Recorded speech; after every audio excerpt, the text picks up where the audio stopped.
क्या as a professional category journalist और media कर्मियों को किसी तरह के कायदे में बांधने की जरूरत है? प्लीज समझिए, इमरजेंसी डिक्लेयर नहीं हुई है। कॉन्स्टिट्यूशन में इमरजेंसी की प्रोविजंस हैं। एक तरह से ज्यादा रेगुलेट करना इमरजेंसी डिक्लेयर करने के बराबर हो जाएगा एज पर दी कॉन्स्टिट्यूशन। सरकार से ज्यादा ये चीज मीडिया हाउसेस को खुद सेल्फ रेगुलेट करनी पड़ी। किस तरह की वो न्यूज दे रहे हैं, वो भी तो कोई इस देश का पार्ट है, वो भी तो सिस्टम का पार्ट है। क्या वो ये चाहते हैं कि टीआरपी के लिए हम वॉर करा दें? या अब ये जनता को भी तो चूज करना है कि वो किसको सुनना चाहते हैं। जब मैं सोया तो मुझे लगा सुबह तक हम लाहौर, कराची और इस्लामाबाद में होंगे और हम सब जीत चुके होंगे, और सुबह उठ के पता लगा कि सब झूठ था।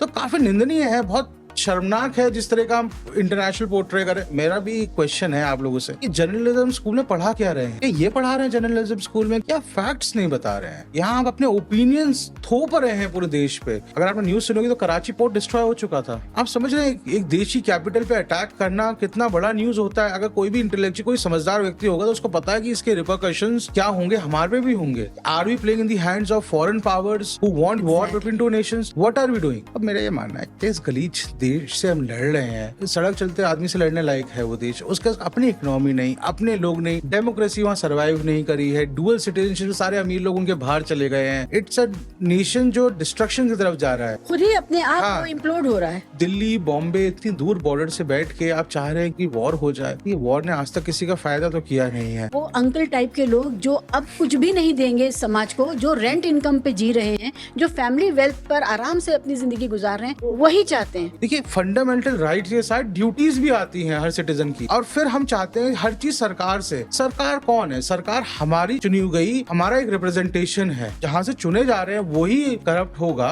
तो वो सरकार अपने आप करप्ट हो जाएगी या वो आंसरेबल नहीं रहेगी। हिंदुस्तान में अनफॉर्चुनेट पार्ट ये है, चाहे मैं हूँ चाहे आप हैं, हम चाहते हैं हर आदमी आंसरेबल हो जाए सिवाय हमारे। हम चाहते हैं हर चीज सही हो जाए, बट हम नहीं सही होंगे और हम दूसरों में गलतियां पहले देख रहे हैं, अपने में कोई झांक ही नहीं रहा है। इंडिया में हर चीज का कानून है, एवरीथिंग, छोटे छोटे कांच के ग्लास से लेके एरोप्लेन तक सबका कानून है। प्रॉब्लम है कि हमारे पास इंफ्रास्ट्रक्चर नहीं है और इम्प्लीमेंटेशन में प्रॉब्लम है हमारी। जो आप अडल्ट्रेशन कह रहे हैं, उसके जो लॉज हैं वो छोटे स्ट्रीट फूड वेंडर्स और अदर्स के लिए तो है स्ट्रिंजेंट, बट वो प्रोसिक्यूशन हो ही नहीं पाएगी। आप कहाँ पकड़ेंगे छोटे स्ट्रीट फूड वेंडर्स को? वही तेल वही कढ़ाई में आप 4 दिन तक चलाए जा रहे हैं। वो क्या बन चुका है? मोबाइल ऑयल बन चुका है वो, आप जो तेल डाला था। प्रॉब्लम ये है, हर चीज को तो बढ़ावा हम खुद देते हैं। कल आपका यहाँ पर जो बाहर ब्रेड या दूध बेचने आ रहा है जिसपे कोई लाइसेंस नहीं है, जो एफएसआई चाहिए है, वो आना पुलिस बंद कर दे तो अब पुलिस वाले को क्रिटिसाइज करेंगे कि क्यों बंद कर दिया, आप जुल्म डाल रहे हैं गरीब आदमी पे। पर आप ये नहीं समझ रहे हैं कि वो जो लेके आ रहा है वो नकली है असली है। कि एक ने अपना स्विगी पे किचन लगाया, he was selling a paratha for 200 और 300 rupees. As soon as order used to come, he used to go downstairs to a dhaba, ऐसे कि 2 बना के दे दो, मैं पैक करके उधर भेज दूंगा। कितना ईजी है यहाँ पर हर चीज को फाउलेट करना। अब इसमें सरकार क्या कैसे चेक करे? स्विगी या जोमेटो कैसे चेक करेगी? ये क्या घर घर भेजे हम? There has to be some duties of society also. चाहे मल्टीनेशनल्स हो, चाहे आपकी जो सारे फूड चेन्स हैं, जो इंडिया में बेचते हैं और जो यूरोप में बेचते हैं, उनके न्यूट्रिएंट पैरामीटर्स पे जमीन और आसमान का अंतर है। They are much better in terms of nutrition जो हमें यूरोप में मिल रहा है, सेम चीज जो इंडिया में मिल रही है बाय सेम कंपनी। हमारे कई सारे फूड ऐसे हैं जो बाहर वाली कंट्रीज लेती ही नहीं है। हमारा rice has been said to be having 0 nutrient value, वो बाहर अलाउड ही नहीं है। और जो अच्छा ऐसा नहीं बन नहीं रहा, जो अच्छा बनता है वो सारा एक्सपोर्ट हो जाता है। कोई कहता है इतना स्कॉटलैंड स्कॉच नहीं बनाता, इतना गुड़गांव भेज देता है। तो इतना तो बनता भी नहीं है। 12 साल लगते हैं एक ब्लैक लेबल की बोतल बनने में। People in Scotland never it. How is this happening? आपके रेस्टोरेंट्स जो हैं, अगर आप अपने किचन में चले जाएंगे तो आप खाना नहीं खाएंगे, बट उसकी इंस्पेक्शन कौन कर रहा है? इतने अच्छे अच्छे इन्फ्लुएंसर्स हैं, वो आके बताते हैं कि आप जो केचप खा रहे हैं उसमें कितनी शुगर है। फिर कॉर्पोरेट्स उनके खिलाफ डिफेमेशन केस करते हैं। ये काम उन इन्फ्लुएंसर्स का नहीं है, ये गवर्नमेंट का है। जितना शुगर कंटेंट आपके यहाँ सॉफ्ट ड्रिंक्स में है, वही सॉफ्ट ड्रिंक्स यूरोप में कम शुगर कंटेंट क्यों बेच रही है? कि जब तक हम सही नहीं होंगे तो हमारी गवर्नमेंट ही सही नहीं होगी। जब तक छोटे लॉ फॉलो नहीं होंगे, बड़े लॉ फॉलो नहीं होंगे, जब तक आप रेड लाइट पे नहीं रुकेंगे तो शायद वो रोड रेज और रोड एक्सीडेंट्स नहीं रुकेंगे। क्योंकि आप आज आपने एक छोटा लॉ फाउलेट कर दिया है, तो आपको एक इंकरेजमेंट मिल गया, शायद बड़ा भी कर सकता हूँ और बच जाऊँ। What about corruption in judiciary? It is there, ma'am. It is there. You can't deny it. Very unfortunate part. ऐसा है कि वो चाहे 80% लोग सच हों, बिल्कुल सही हों, वो 20% है ना वहाँ पर है। और प्रॉब्लम ये वो हम उन 20% को आइडेंटिफाई नहीं कर पा रहे हैं कि कहाँ है और वो कौन है। अब तो गड्डियां मिल ही रही हैं जजों के घरों से। वो तो आपको एक केस पता है, जो इंडस्ट्री को 100 केस पता है वो नहीं पता है आपको ना। We deserve a society how we are. We ourselves are corrupt. And that is why we are getting a corrupt government, corrupt mechanism, corrupt institution. We are to be blamed.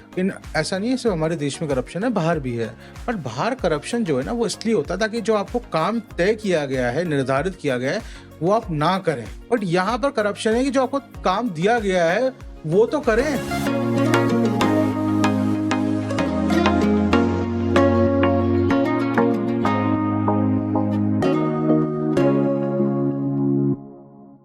तो आज हम लोग बात कर रहे हैं आदित्य परोलिया साहब से, जो पेशे से वकील हैं और एक बहुत फ़िक्रमंद नागरिक हैं। वो सारी चीज़ों पर जो आजकल हमारे समाज में चल रही हैं उन पर गौर फ़िक्र करते हैं। और 8 और 9 अप्रैल 2025 की रात को हमारे भारत के मीडिया ने जो शोर-शराबा हंगामा बर्पा किया था और जिससे ये हद हो गई कि हमारे खुद एक सीनियर कैबिनेट मिनिस्टर ने उनके बहकावे में आके एक ट्वीट कर दिया और फिर वो इंटरनेशनल शेम बन गया। और उस वक्त से फिर सवाल पैदा हो गए कि क्या as a professional category journalist और मीडिया कर्मियों को किसी तरह के कायदे में बांधने की ज़रूरत है। हर डेमोक्रेसी में फ्री मीडिया बहुत ज़रूरी है, लेकिन जब मिनिस्ट्री ऑफ एक्सटर्नल अफेयर्स के मामले हों या मिनिस्ट्री ऑफ डिफेंस के मामले हों तो एक भीड़ बन के हुंकारा लगाना और इस तरह से बिहेव करना कि जनता चाहती इसलिए युद्ध होना चाहिए, जनता चाहती इसलिए आक्रमण होना चाहिए। तो ये जो एक मॉब मेंटालिटी को आगे बढ़ाने की बात है, क्या इसमें कोई कायदा कानून है इन दोनों मंत्रालयों की तरफ से? देखिए क्या है, जो हमारा कॉन्स्टिट्यूशन है उसमें एंश्राइंड है फ्रीडम ऑफ प्रेस और फ्रीडम ऑफ एक्सप्रेशन भी। और उसी में आता है ये कि हम जो बोल रहे हैं, जिसे हम कहते हैं कि आपको जो सोच रहे हैं, समझ रहे हैं, वो फ्रीडम है, आपको आज़ादी है एक्सप्रेस करने की। बट ये सारी आज़ादियाँ एक रीजनेबल रिस्ट्रिक्शन की भी है उनमें, कि आप वायलेंस नहीं करेंगे, आप झूठी खबरें नहीं फैलाएंगे, किसी को डिफेम नहीं करेंगे, पब्लिक न्यूसेंस नहीं क्रिएट करेंगे, पब्लिक में एनिमिटी नहीं क्रिएट करेंगे और रिलीजियस लेवल पे आप उसमें डिस्क्रिमिनेशन या उसके बेसिस पे वायलेंस नहीं करेंगे। तो इन रिस्ट्रिक्शंस को लेके कई सारे रेगुलेटरी लॉज भी हैं, क्योंकि आजकल मीडिया के थ्रू इंफॉर्मेशन जाती है, न्यूज़ जाती है। और काफ़ी ज़्यादा सॉरी स्टेट ऑफ अफेयर्स हुआ जो 8 और 9 मई को हुआ, कि जिस तरह से हमारे न्यूज़ मीडिया चैनल्स ने गलत खबरें चलाई और काफ़ी इंटरनेशनल प्लेटफॉर्म पे और इंटरनेशनल ग्लोबल स्टैंडर्ड पे थोड़ी शर्मनाक बात भी है। बट आपका जो सवाल है कि रूल्स हैं, बिल्कुल हैं। और उसके बाद ही मिनिस्ट्री ऑफ डिफेंस ने शायद केबल नेटवर्क टेलीविज़न एक्ट, जो हमारा 2021 का और 1995 का एक्ट और 2021 के रेगुलेशंस में सेक्शन 6 में उन्होंने कहा है कि आप कोई भी एंटी टेररिस्ट एक्टिविटी में हमारी मूवमेंट या न्यूज़, वो आप हमारे परमिशन के बिना या हमें से वेरीफाई किए बिना आप ना चलाएं। और उस जो लाइव मूवमेंट्स हैं, खासकर जैसे हमने देखा था 26/11 में देखा गया था कि जो हम स्ट्रैटेजी अपना रहे थे, या आज के टाइम में जो हमारी ट्रूप मूवमेंट्स हैं वो दिखा रहे हैं, तो उन सब पे रोक लगाई है। तो cable network television regulatory acts हैं। इसके अलावा आपके पास ये स्पेसिफिक एक्ट्स हैं, उसका ट्राई के रेगुलेशंस भी हैं जो इम्प्लीमेंट हो सकते हैं। उसके बाद इंफॉर्मेशन टेक्नोलॉजी एक्ट में भी सेक्शंस और प्राविधान हैं जिसमें गवर्नमेंट रिस्ट्रिक्ट कर सकती है। और गवर्नमेंट इनफैक्ट जितने भी आपके एग्रीगेटर्स हैं या सोशल मीडिया हैंडल्स हैं, उनको भी कह सकती है कोई गलत न्यूज़ को with in a particular time span उसको नीचे लाया जाए। सिमिलरली जो हमारे जर्नल लॉज हैं, जो हमारे पीनल कोड्स हैं, उसके भी एक्ट्स को अगर कोई नहीं मान रहा है तो इन्वोक करके कार्रवाई कर सकती है। बट प्रॉब्लम ये नहीं है कि कार्रवाई कर सकती, कार्रवाई हो नहीं रही है उस तर्ज पे जिस पे होनी चाहिए, तभी इतना इंकरेजमेंट मिल रहा है। ये आज से नहीं, इस वॉर टाइम में नहीं, बल्कि आपने देखा होगा जो हेट क्राइम्स हुए या किसी भी तरह की न्यूज़ आज फैल रही है, तो उस पर जो केसेस चलते हैं उस पर उतना रेगुलेटरी पकड़ नहीं है। और वो हमारा हर सेगमेंट में, हर इंडस्ट्री में लॉज हमारे पास सारे हैं, पर रेगुलेशन इज़ अ प्रॉब्लम। तो उन लॉज़ को फ़ॉलो करने के लिए आमादा कैसे करे सरकार हमारे मीडिया को? ख़ासकर जो हमारा कॉर्पोरेट मीडिया है, वो इतना विशाल है, वो सरकारें बनाता बिगाड़ता है। उसके वो जिस तरह से पब्लिक ओपिनियन मैन्युफैक्चर करता है, उससे ये तय होता है। तो जो मैन्युफैक्चरिंग ऑफ पब्लिक ओपिनियन है, ये क्या हमें इस हद तक ले जा सकती है कि हम वॉर में चले जाएँ? बजाय इसके कि एक सरकार को मौका मिलता है कि वो प्रॉपर जाँच करती पूरे प्रकरण की, और जांच करके इंटरनेशनल कम्युनिटी के सामने सबूत रखती और फिर जवाबदेही मांगती दुश्मन मुल्क से। ये सब नहीं हो पाया, और वॉर क्राई थी कि भाई 8 दिन हो गए, 10 दिन हो गए, कि हमला क्यों नहीं हो रहा है? तो ये कायदा फॉलो कैसे कराया जाए? कायदे को अमल में कैसे लाया जाए? अभी देखिए, ये तो सरकार का काम है। सरकार नोटिफिकेशन द्वारा, सरकार अपने प्रोसिक्यूशन द्वारा किसी भी तरह से ये चीज़ें इम्प्लीमेंट करा सकती है, बट वो सरकार की इच्छा होगी तब वो कराएगी, या सरकार वो चीज़ करना चाह रही हो। बट एक और क्वेश्चन है कि सरकार इस समय, इस माहौल में क्या मीडिया हाउसेस को रेगुलेट करना उसके लिए ज़्यादा प्रायोरिटाइज करे, या जो हमारे जो वॉर डिफेंस है, जो हमारा डिफेंस मैकेनिज्म है, उसकी इम्प्लीमेंटेशन में ज़्यादा ध्यान दे? क्योंकि हर चीज़ पे उनको ध्यान देने के लिए वो सारा महकमा लगता है, देखिए आप, है ना? तो ये मीडिया हाउसेस को थोड़ा सेल्फ रेगुलेट भी करना चाहिए कि आप क्या क्या न्यूज़ दे रहे हैं। प्रोसिक्यूशन हम शायद बाद में भी कर सकते हैं, बट वो सरकार तब करेगी जब इस जितना हमारे टर्मोइल जो चल रहा है उससे फ्री अप हो जाए, या इधर से उनका अटेंशन उधर डाइवर्ट हो, जब ये थोड़ा डी एस्केलेट हो जाए सिचुएशन। बट मीडिया रेगुलेशन खुद पे सेल्फ इम्प्लीमेंटेशन या सेल्फ कंट्रोल नहीं लगा रहे हैं, वो भी एक क्वेश्चनेबल पार्ट है। लेकिन जो आपका सवाल था कि ना, कि मीडिया की सरकार क्यों नहीं कर रही है, या सरकार कर सकती है या नहीं कर सकती है, दैट इज आदित्य साहब, मेरा ये कहना है कि देखिए, मीडिया इसलिए नहीं कर रही है कि उसको पाकिस्तान से बदला लेना है। वो आपस में जो 8 या 10 जो क्लेम करते हैं कि हम नंबर 1 चैनल आप हैं, टीआरपी गेम कह रहे हैं। टीआरपी आपस में जो कंपटीशन है, जो रेवेन्यू में तब्दील हो जाता है। अगर आप नंबर 1 हैं तो आपके टैरिफ का एक अलग साइज होगा और फिर वो रेवेन्यू आएगा। तो ये पूरा का पूरा प्रॉफिट मेकिंग मैकेनिज्म है। प्रॉफिट के लिए वो एडवर्टीजमेंट कैरियर्स हैं, वो कैरी करते हैं एडवर्टीजमेंट्स। देखिए, आपके शो पे शायद अभिनंदन सीकरी आए थे फ्रॉम जी न्यूजीलैंड से। जी। उन्होंने बहुत अच्छा आंसर किया था इसको, कि उन्होंने क्यों फ्री प्रेस की तरफ गए थे। तो वही उसका आंसर है कि जब मीडिया आपकी न्यूज़ ड्रिवन ना रह के या फैक्ट ड्रिवन ना रह के टीआरपी ड्रिवन हो जाएगी, तो वो इस तरह की न्यूज़ आनी लाजिब है, वो यही करेंगे। बट उस पे अब गवर्नमेंट कैसे कंट्रोल करे? गवर्नमेंट ज़्यादा कंट्रोल करेगी तो आप कहेंगे हमारी freedom of speech and expression को आप कर्ब करना चाह रहे हैं। सच और झूठ का फर्क। सच और झूठ के लिए फिर उसके लिए जो गवर्नमेंट प्रोसिक्यूशन है करती है, ऐसा नहीं है। जो सपोज मैं आपके खिलाफ कुछ न्यूज़ चलाता हूँ, डिफेमेशन केसेस होते हैं, जैसे शशि थरूर वाले केस में हुआ या अर्नब वाले केस में हुआ, लेकिन तब तक टाइम इतना निकल जाता है कि वो जो डैमेज करना होता है वो डैमेज हो चुका होता है। सो सरकार के पास इमीडिएटली रोकने का जो मैकेनिज्म है, अगर वो इम्प्लीमेंट करेगी तो आप कहेंगे स्टेट कंट्रोल मीडिया हो चुका है। सही बात है। अगर बट कैश 22 सिचुएशन में, कैश 22 सिचुएशन है।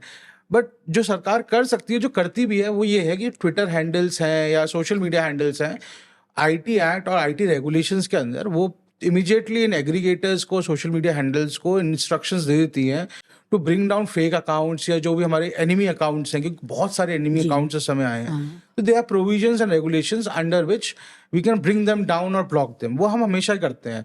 जैसे आपने ये इसमें नहीं है, जैसे सेक्सुअल असॉल्ट केसेस होते हैं, उनमें कुछ वीडियो आ जाते हैं, या कोई साइबर बुलिंग का केस होता है, तो उधर भी सरकार ये प्रोविजंस यूज करती है। बट अनफॉर्चुनेट पार्ट ये है कि जो सरकार का कैश 22 सिचुएशन है, कि मीडिया हाउसेस को अगर इमीडिएटली, जो प्राइवेट मीडिया हाउसेस हैं, अगर ज़्यादा रेगुलेशन करेंगे या ये कहेंगे कि आप इस तरह की न्यूज़ चलाएंगे, तो पब्लिक ये भी बोलेगी कि भाई आज तो जब वॉर टाइम है, जो हमारा 1975 इमरजेंसी में हुआ था, जब ये इमरजेंसी चली जाएगी, फिर ये मीडिया रेगुलेट ऑलरेडी होती रहेगी सरकार के द्वारा, फिर आप कहेंगे हमारा फ्रीडम ऑफ एक्सप्रेस नहीं है। ये भी एक प्रॉब्लम है। तो मेरा ये मानना है कि सरकार से ज़्यादा ये चीज़ मीडिया हाउसेस को खुद सेल्फ रेगुलेट करनी पड़ेगी। किस तरह की वो न्यूज़ दे रहे हैं, क्या वो टीआरपी ड्रिवन होना चाहते हैं? वो भी तो कोई इस देश का पार्ट है, वो भी तो सिस्टम का पार्ट है। क्या वो ये चाहते हैं कि टीआरपी के लिए हम वॉर करा दें, या इतना वायलेंस इंसाइट कर दें, ये उनको आंसर करना है। जी। आपने कहा private media channels, in private media channels को हमारे आपके जनता के टैक्स के पैसों से 10,000 करोड़ से ज़्यादा का विज्ञापन सरकार देती है। बिल्कुल देती है। ठीक है, तो ये उतने भी प्राइवेट नहीं है, ये चल रहे हैं हमारे आपके टैक्स के पैसे से। जी। तो उस लिहाज से भी एक जवाबदेही आम नागरिक भी और जनता भी तय कर सकती है। बिल्कुल मैम, जो भी स्टेट फंक्शन या स्टेट की फंक्शनरी का पार्ट होता है, चाहे प्राइवेट लेवल पे या गवर्नमेंट लेवल पे, उसका वो आंसरेबल है, 100% है। बट दैट आंसर को अगर अगर वो नहीं कर रहा है तो उसका रेमेडी क्या है? उसका रेमेडी बहुत छोटा सा है कि वो आप उसको गवर्नमेंट उसको रेगुलेट करे। जी। उसके लिए टाइम टू टाइम नोटिफिकेशंस आते हैं। जैसे अभी मिनिस्ट्री ऑफ डिफेंस ने केबल नेटवर्क एक्ट है जो रेगुलेशन, उसमें सेक्शन 6 में नोटिफिकेशन दिया इमीडिएटली। उसके बाद ही अगले दिन आपने देखा होगा कि सारे के सारे जो फॉल्स न्यूज़ थे उनको ब्रॉट डाउन किया गया।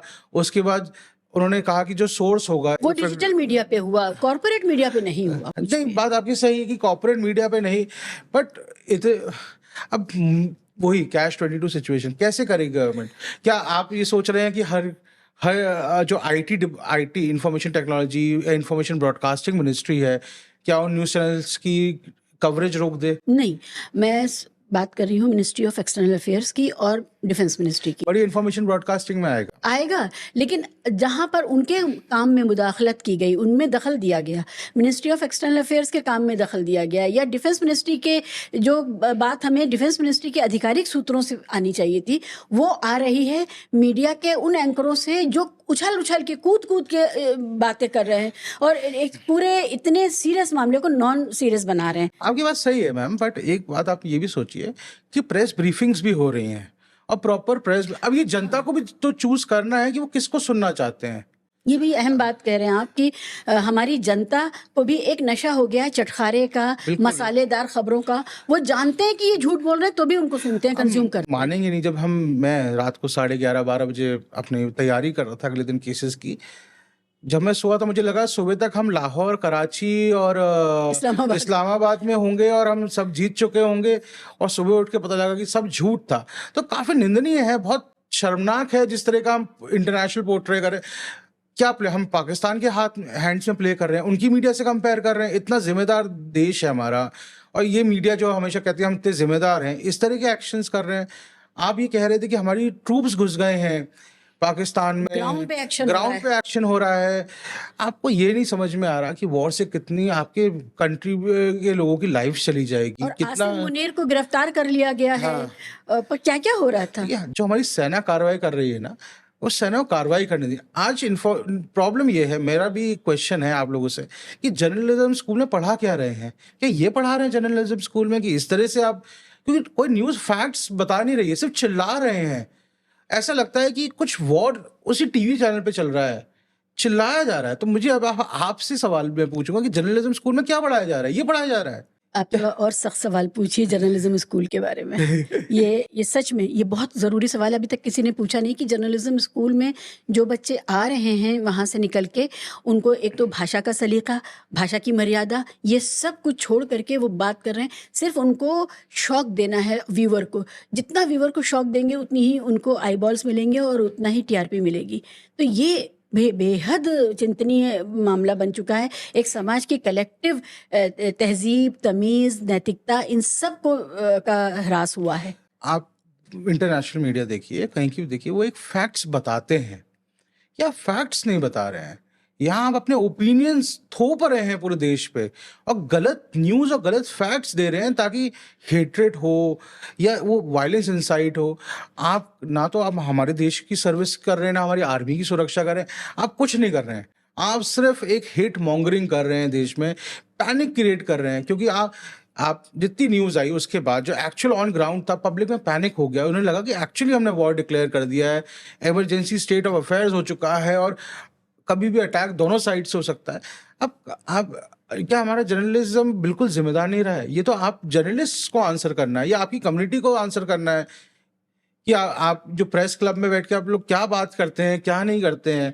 अब आप चाहते हैं हर चीज़ में गवर्नमेंट इंटरफेयर करे, फिर आप कहेंगे हमारी फ्रीडम रोक दी है, फ्रीडम ऑफ स्पीच रोक दी है कि, और फिर आप कहेंगे हम गवर्नमेंट लाइन टो नहीं कर रहे हैं इसलिए हमें रोक दिया जा रहा है। आपने बिल्कुल ठीक पलटवार किया है। ये जर्नलिज्म से जुड़े हुए लोगों को तय करना है।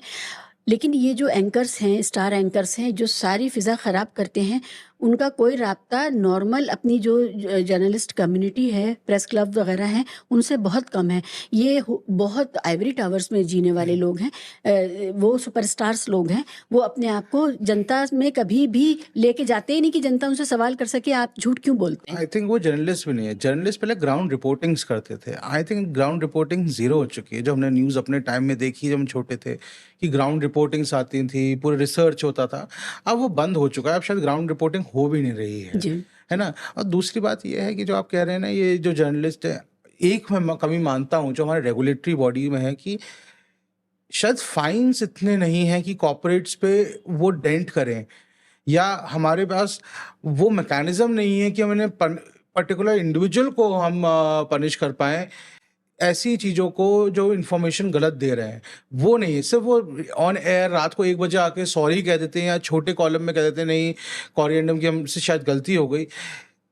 वो शायद सबसे बड़ी प्रॉब्लम है। जो रेगुलेशन में पेनल्टीज़ हैं वो इफ़ेक्टिव नहीं है। डिटरेंट्स नहीं। नहीं है, बिल्कुल नहीं है, क्योंकि आप हाई कोर्ट डिफेमेशन में जाते हैं, कहीं जाते हैं, वो कहते हैं आप सॉरी कह दीजिएगा या आपने एक कोरिएंडम चला दीजिएगा, बट जो डैमेज हो चुका है वो तभी रुकेगा जब हम अपने पीनल प्रोविजंस को इम्प्लीमेंट करेंगे और जस्ट वो टीथ लेके आएंगे कि आप गलत इन्फॉर्मेशन ना दें। वो इम्पॉर्टेंट है। देखिए कई बार ऐसा होता है गलती हो जाती है इंसान से, बट आप जानबूझ के जो गलत इन्फॉर्मेशन दे रहे हैं वो प्रॉब्लम है, क्योंकि 100 में से 1 इन्फॉर्मेशन गलत हो तो बात चलती, बट 100 में से 99 गलत हो और 1 सही हो, दैट इज अ प्रॉब्लम। अगर आपने न्यूज़ सुनोगे तो कराची पोर्ट डिस्ट्रॉय हो चुका था, जी हाँ। उन्होंने फोटोज दिखा दी, इमेजेस दिखा दी। अब एआई जनरेटेड इजराइल की न्यूज़ दिखा रहे हैं, तो इसमें क्या फाइन है? मेरे ख्याल से इंपॉर्टेंट फाइन्स होने चाहिए पर मिनट पर सेकंड जो न्यूज़ इन्फॉर्मेशन आई हो, जिस और जो उससे रेवेन्यू कलेक्ट हुआ हो, उन सब पे ही फाइन होना चाहिए। उस रेवेन्यू को एक मापदंड रख के उन पे फाइन इम्प्लीमेंट होना चाहिए। मैं आपको बताऊं, कल शाम मैं किसी बड़े इवेंट में थी जहां बहुत बड़ी गैदरिंग थी पढ़े लिखे इंटेलेक्चुअल और राइटर्स और जर्नलिस्ट की। वहां पर राजदीप सरदेसाई साहब ने, जो इस वक्त इंडिया टुडे और आज तक का हिस्सा हैं, उन्होंने ये बात कही कि शुक्र है मैं तब तक स्टूडियो से निकल चुका था और मैं उस पूरे जो सर्कस था उसका हिस्सा नहीं था। ये जो कुछ हुआ ये इतना शर्मनाक था। और वो ये एक महफिल में बैठ के, एक बड़ी गैदरिंग में बैठ के खुद ये बात वो मान रहे थे, लेकिन वो अपने ही सहकर्मियों से शायद नहीं कह पा रहे हैं। वो बाहर निकल के तो शर्मिंदा हो रहे आपने हैं। कॉर्पोरेट्स ले आए ना, बड़े बड़े कॉर्पोरेट्स ले आए, वो उनसे सैलरी ड्रॉ हो रही है, आप उनसे अच्छी खासी आपको रेम्यूनरेशन आ रहा है, तो आप कैसे कह पाएंगे? क्योंकि आपको हटा दिया जाएगा। आज जो आपके न्यूज़ एंकर्स हैं जिन्हें आप कहते थे बहुत सच्चे हैं, वो हटा दिए गए ना, वो अब आपके प्राइम टाइम में नहीं आते। आपने किनको प्राइम टाइम दिया है? वो और वो किस तरह की बातें करते हैं, और उनसे सवाल भी कोई पूछ भी नहीं रहा है। देखिए वो तो आपकी जो फर्टिनिटी है जर्नलिस्ट की, आप लोगों को इंटरनली एक दूसरे से क्वेश्चन करना पड़ेगा और ये पब्लिक को चूज करना पड़ेगा कि हम इनको क्यों देख रहे हैं। हमें पता है ये झूठ है। आप समझ रहे हैं एक देशी कैपिटल पे अटैक करना कितना बड़ा न्यूज़ होता है। अगर कोई भी इंटेलेक्चुअल, कोई समझदार व्यक्ति होगा तो उसको पता है कि इसके रिपरकशंस क्या होंगे, हमारे पे भी होंगे, क्योंकि दूसरा बंदा भी रिटेलिएट करेगा। बहुत अच्छी बात है, हम जीत जाएंगे, हम टेररिज्म के खिलाफ जीत जाएंगे और बहुत ज़रूरी है, बट जिस तरह का ये माहौल बना रहे हैं, क्या ये गवर्नमेंट पे प्रेशर क्रिएट करना चाहते हैं? Are we playing in the hands of foreign powers who want war between two nations? What are we doing? Exactly, बहुत सही आपने सवाल, और ये बहुत गंभीर सवाल है कि हम किनके हाथों में खेल रहे हैं। इससे भला किसका हो रहा? भारत का नहीं हो रहा, भारत की जनता का नहीं हो रहा। इससे पहले आपने कहा था कि एक पैनिक क्रिएट किया जनता के बीच में, और उस पैनिक का हालत ये थी कि एक फैमिली में उनके बेटों ने ऑस्ट्रेलिया से टिकट भेज दिए कि आप लोग तुरंत निकलिए चंडीगढ़ से। एक परिवार में एक बच्ची कनाडा से आई हुई थी, उसकी शादी का मामला चल रहा था अमृतसर में। वो लोग बिल्कुल सब कुछ छोड़ करके भागे। उनकी एक रिश्तेदार पटना में थी, वो सीनियर IAS ऑफिसर हैं, उन्होंने बताया कि मेरी जो भतीजी है वो चीख रही है, उसको पैरानोया हो गया, अटैक हो गया उसका, तो वो वो लोग कि हमें आप यहाँ क्यों लाए इंडिया में, और वो भाग करके रातों रात पटना, आप सोचिए अमृतसर से पटना बाय कार। आप अगर न्यूज़ चैनल सुनेंगे तो ऐसा लग रहा है न्यूक्लियर वॉर होने वाला है। जी। अब मेरा ये मानना है कि इस गलीच देश से हम लड़ रहे हैं, सड़क चलते आदमी से लड़ने लायक है वो देश, उसका अपनी इकोनॉमी नहीं, अपने लोग नहीं, डेमोक्रेसी वहाँ सर्वाइव नहीं करी है, डुअल सिटीजनशिप, सारे अमीर लोग उनके बाहर चले गए हैं। इट्स अ नेशन जो डिस्ट्रक्शन की तरफ जा रहा है, खुद ही अपने आप हाँ, वो इम्प्लोड हो रहा है ना। हमें बहुत स्ट्रैटेजिकली जो हमें एक ग्लोबल स्टैंडर्ड पे जो मेरे हिसाब से बात करनी चाहिए, हमें इनका एक यूनिफाइड ग्लोबल मूवमेंट चला के इनके टेररिज्म को ख़त्म करना चाहिए, है ना। क्योंकि देखिए क्या है ना, आज के टाइम में हर देश अपने आप में एक बिजनेसमैन हो चुका है। चाइना अपना बिजनेस चाहता है, वो भी वॉर नहीं चाहेगा। अमेरिका अपना बिजनेस चाहता है, जो हमने यूक्रेन रशिया में देखा। रशिया अपना बिजनेस चाहता है, फ्रांस अपना चाहता है। हथियार हम यहाँ बना नहीं रहे हैं, सारे बाहर से आ रहे हैं। उनके लिए तो बहुत बढ़िया है कि ये दो देश लड़ रहे हैं, बट हमारी इकोनॉमी जो इतनी फ्लरिश कर रही है, हमें क्या फ़ायदा हो रहा है? ऑफ कोर्स हमें ऑपरेशन सिंदूर करके हमने अपने बेचारी जो हमारे आम जनता को उन्होंने जिस तरह से मारा, टेररिज्म को, वो रोकना ज़रूरी है। और आर्मी जो कर रही है बहुत ही सराहनीय काम कर रही है। बट जो मीडिया हाउसेस वॉर मॉन्गरिंग कर रहे हैं वो बहुत क्वेश्चनेबल है। क्या एक क्वेश्चन जो मीडिया हाउसेस आंसर करें, क्या वो they are playing in the hands of foreign powers? Are they trying to do what China and other countries want us to do? What are they doing? And there the question comes that do we require more stringent regulations by the government or external affairs or MOD and their implementation today? Because please समझिए, emergency declare नहीं हुई है, constitution में emergency की provisions हैं। अगर वो emergency declare हो जाती है तो हमारी हमारी गवर्नमेंट्स ये कंट्रोल कर सकती है, बट हमने अभी वो डिक्लेयर नहीं किया है। तो एक तरह से ज़्यादा रेगुलेट करना इमरजेंसी डिक्लेयर करने के बराबर हो जाएगा एज पर दी कॉन्स्टिट्यूशन, है ना। तो ये मीडिया हाउसेस को खुद इंटरनली चेक करना पड़ेगा। ऑफ कोर्स प्रोसिक्यूशंस हम करेंगे, बाद में करेंगे, बट अगेन वो प्रोसिक्यूशन, जैसे मैंने कहा, इतनी पावर्स नहीं है, इतने पीनल प्रोविजंस नहीं है कि उनको वो डेंट पर लगे। बिल्कुल ठीक कहा आपने कि इमरजेंसी का प्रोविज़न है, ओवर रेगुलेशन अगर हुआ तो अनडिक्लेयर्ड इमरजेंसी हो जाएगी वो, ये बहुत अहम बात है। तो वॉर मॉन्गरिंग को रोकिए, ऐसे मीडिया चैनल्स को मत देखिए। और बहुत से लोग जो व्हाट्सएप पे या अपनी सोसाइटी ग्रुप्स में बैठ करके वॉर के लिए वो कर रहे हैं, आवाज़ लगा रहे हैं, वॉर क्राइज़ कर रहे हैं। आप समझिए, आप उनको देखिए, उनके बच्चे कहाँ हैं? वो ज़्यादातर अमेरिका, कनाडा, यूके वगैरह में होंगे, या उनके बच्चे कहीं इतनी दूर होंगे, जो थिएटर ऑफ वॉर है उससे इतनी दूर होंगे, वो पुंछ राजौरी में नहीं होंगे। जो पुंछ राजौरी के भारतीय लोग हैं, आप उनका दर्द समझिए। और इसलिए आप वॉर के बजाय दूसरे जो मैकेनिज्म हैं जिम्मेदारी तय करने के पड़ोसी मुल्क से, आप उनकी तरफ जाइए, क्योंकि वॉर सबसे ज़्यादा उन्हीं को चाहिए जो वॉर से सबसे कम प्रभावित होने वाले। जो हमारे बॉर्डर स्टेट्स हैं या बॉर्डर सिटीज़ हैं, आज अगर मैंने जिन से बात करी है, बहुत डरे हुए हैं जी, क्योंकि देखिए बच्चे हैं, वहाँ बूढ़े हैं, नुकसान हुआ है, जानों का नुकसान हुआ है। होगा। अब आप दिल्ली, बॉम्बे, इतनी दूर बॉर्डर से बैठ के आप चाह रहे हैं कि वो यहाँ पर की वॉर हो जाए। ये वॉर ने आज तक किसी का फायदा तो किया नहीं है। सोसाइटी ग्रुप्स में, व्हाट्सएप ग्रुप में, RWA ग्रुप्स में, अलग अलग क्लब्स के ग्रुप्स में वही लोग, वो अंकल टाइप के लोग जो अब कुछ भी नहीं देंगे इस समाज को, जो रेंट इनकम पे जी रहे हैं, जो फैमिली वेल्थ पर आराम से अपनी जिंदगी गुजार रहे हैं, 6 महीने विदेश, 6 महीने भारत, आप छोड़ वही दीजिए सब, चाहते हैं। आप ये सब छोड़ दीजिए। ये वो देश है जहाँ पर यहाँ की जनता टैक्स तो टाइम ऑनेस्टली पे नहीं करती है। फिर हम चाहते हैं हमारे पास बेस्ट वेपन्स हों। टैक्स कलेक्शन के लिए गवर्नमेंट मैकेनिज्म्स लेके आती है तो आप उसको इवेट कर देते हैं। कितना परसेंट हमारी जनता टैक्स पे करती है? Hardly 5 to 7% I believe. But वो तो इनकम टैक्स है, लेकिन GST तो सभी पे कर रहे हैं। मैम जीएसटी तो पे कर रहे हैं, बट वो उस इतना बड़ा क्या बनाएंगे?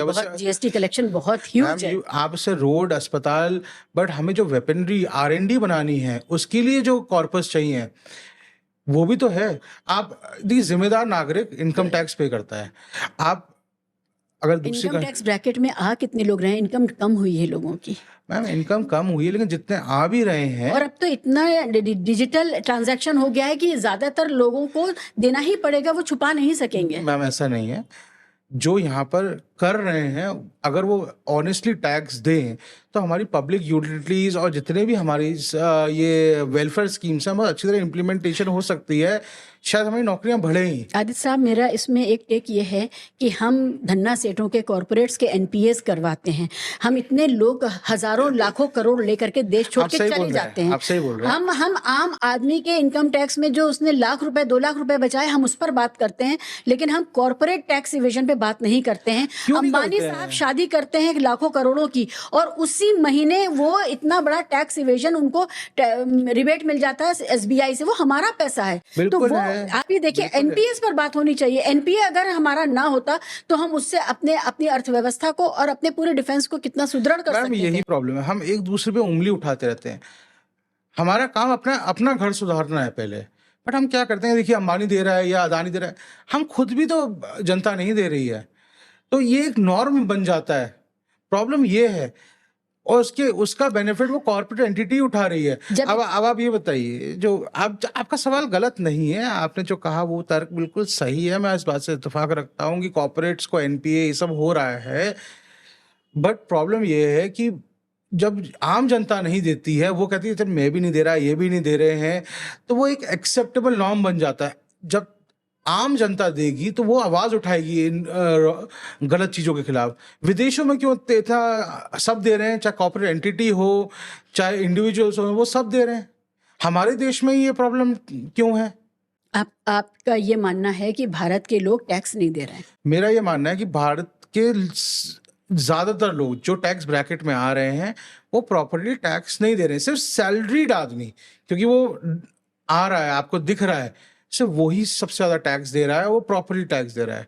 अनफॉर्चुनेट पार्ट ये है, जितने आपके बिजनेसेस हैं, ये जितने हाउसेस चल रहे हैं, क्या बोलते हैं, आपके छोटे छोटे शॉपकीपर्स हैं या आपके छोटे एम्प्लॉयज़ हैं या जिनको आप कैश में ट्रांजैक्शन, वो नहीं हो रहा है मैम। आप यहाँ हम बैठे हैं, आप चांदनी चौक या वहाँ देखिए, जितना कैश ट्रांजैक्शंस होता है, कहाँ रिकॉर्ड हो रहा है, कहाँ रिकॉर्ड हो रहा है? 81 करोड़ लोगों को मुफ्त राशन देना पड़ रहा है जिस देश में बिलो पॉवर्टी लाइन है, जिनको मुफ्त राशन देना पड़ रहा है, और वो जीएसटी दे रहे हैं, भर भर के दे रहे हैं। वो मंजन पे और साबुन पे जीएसटी दे रहे हैं। एक भिखारी भी जब सुबह उठ करके मंजन इस्तेमाल करता है तो वो जीएसटी देता है।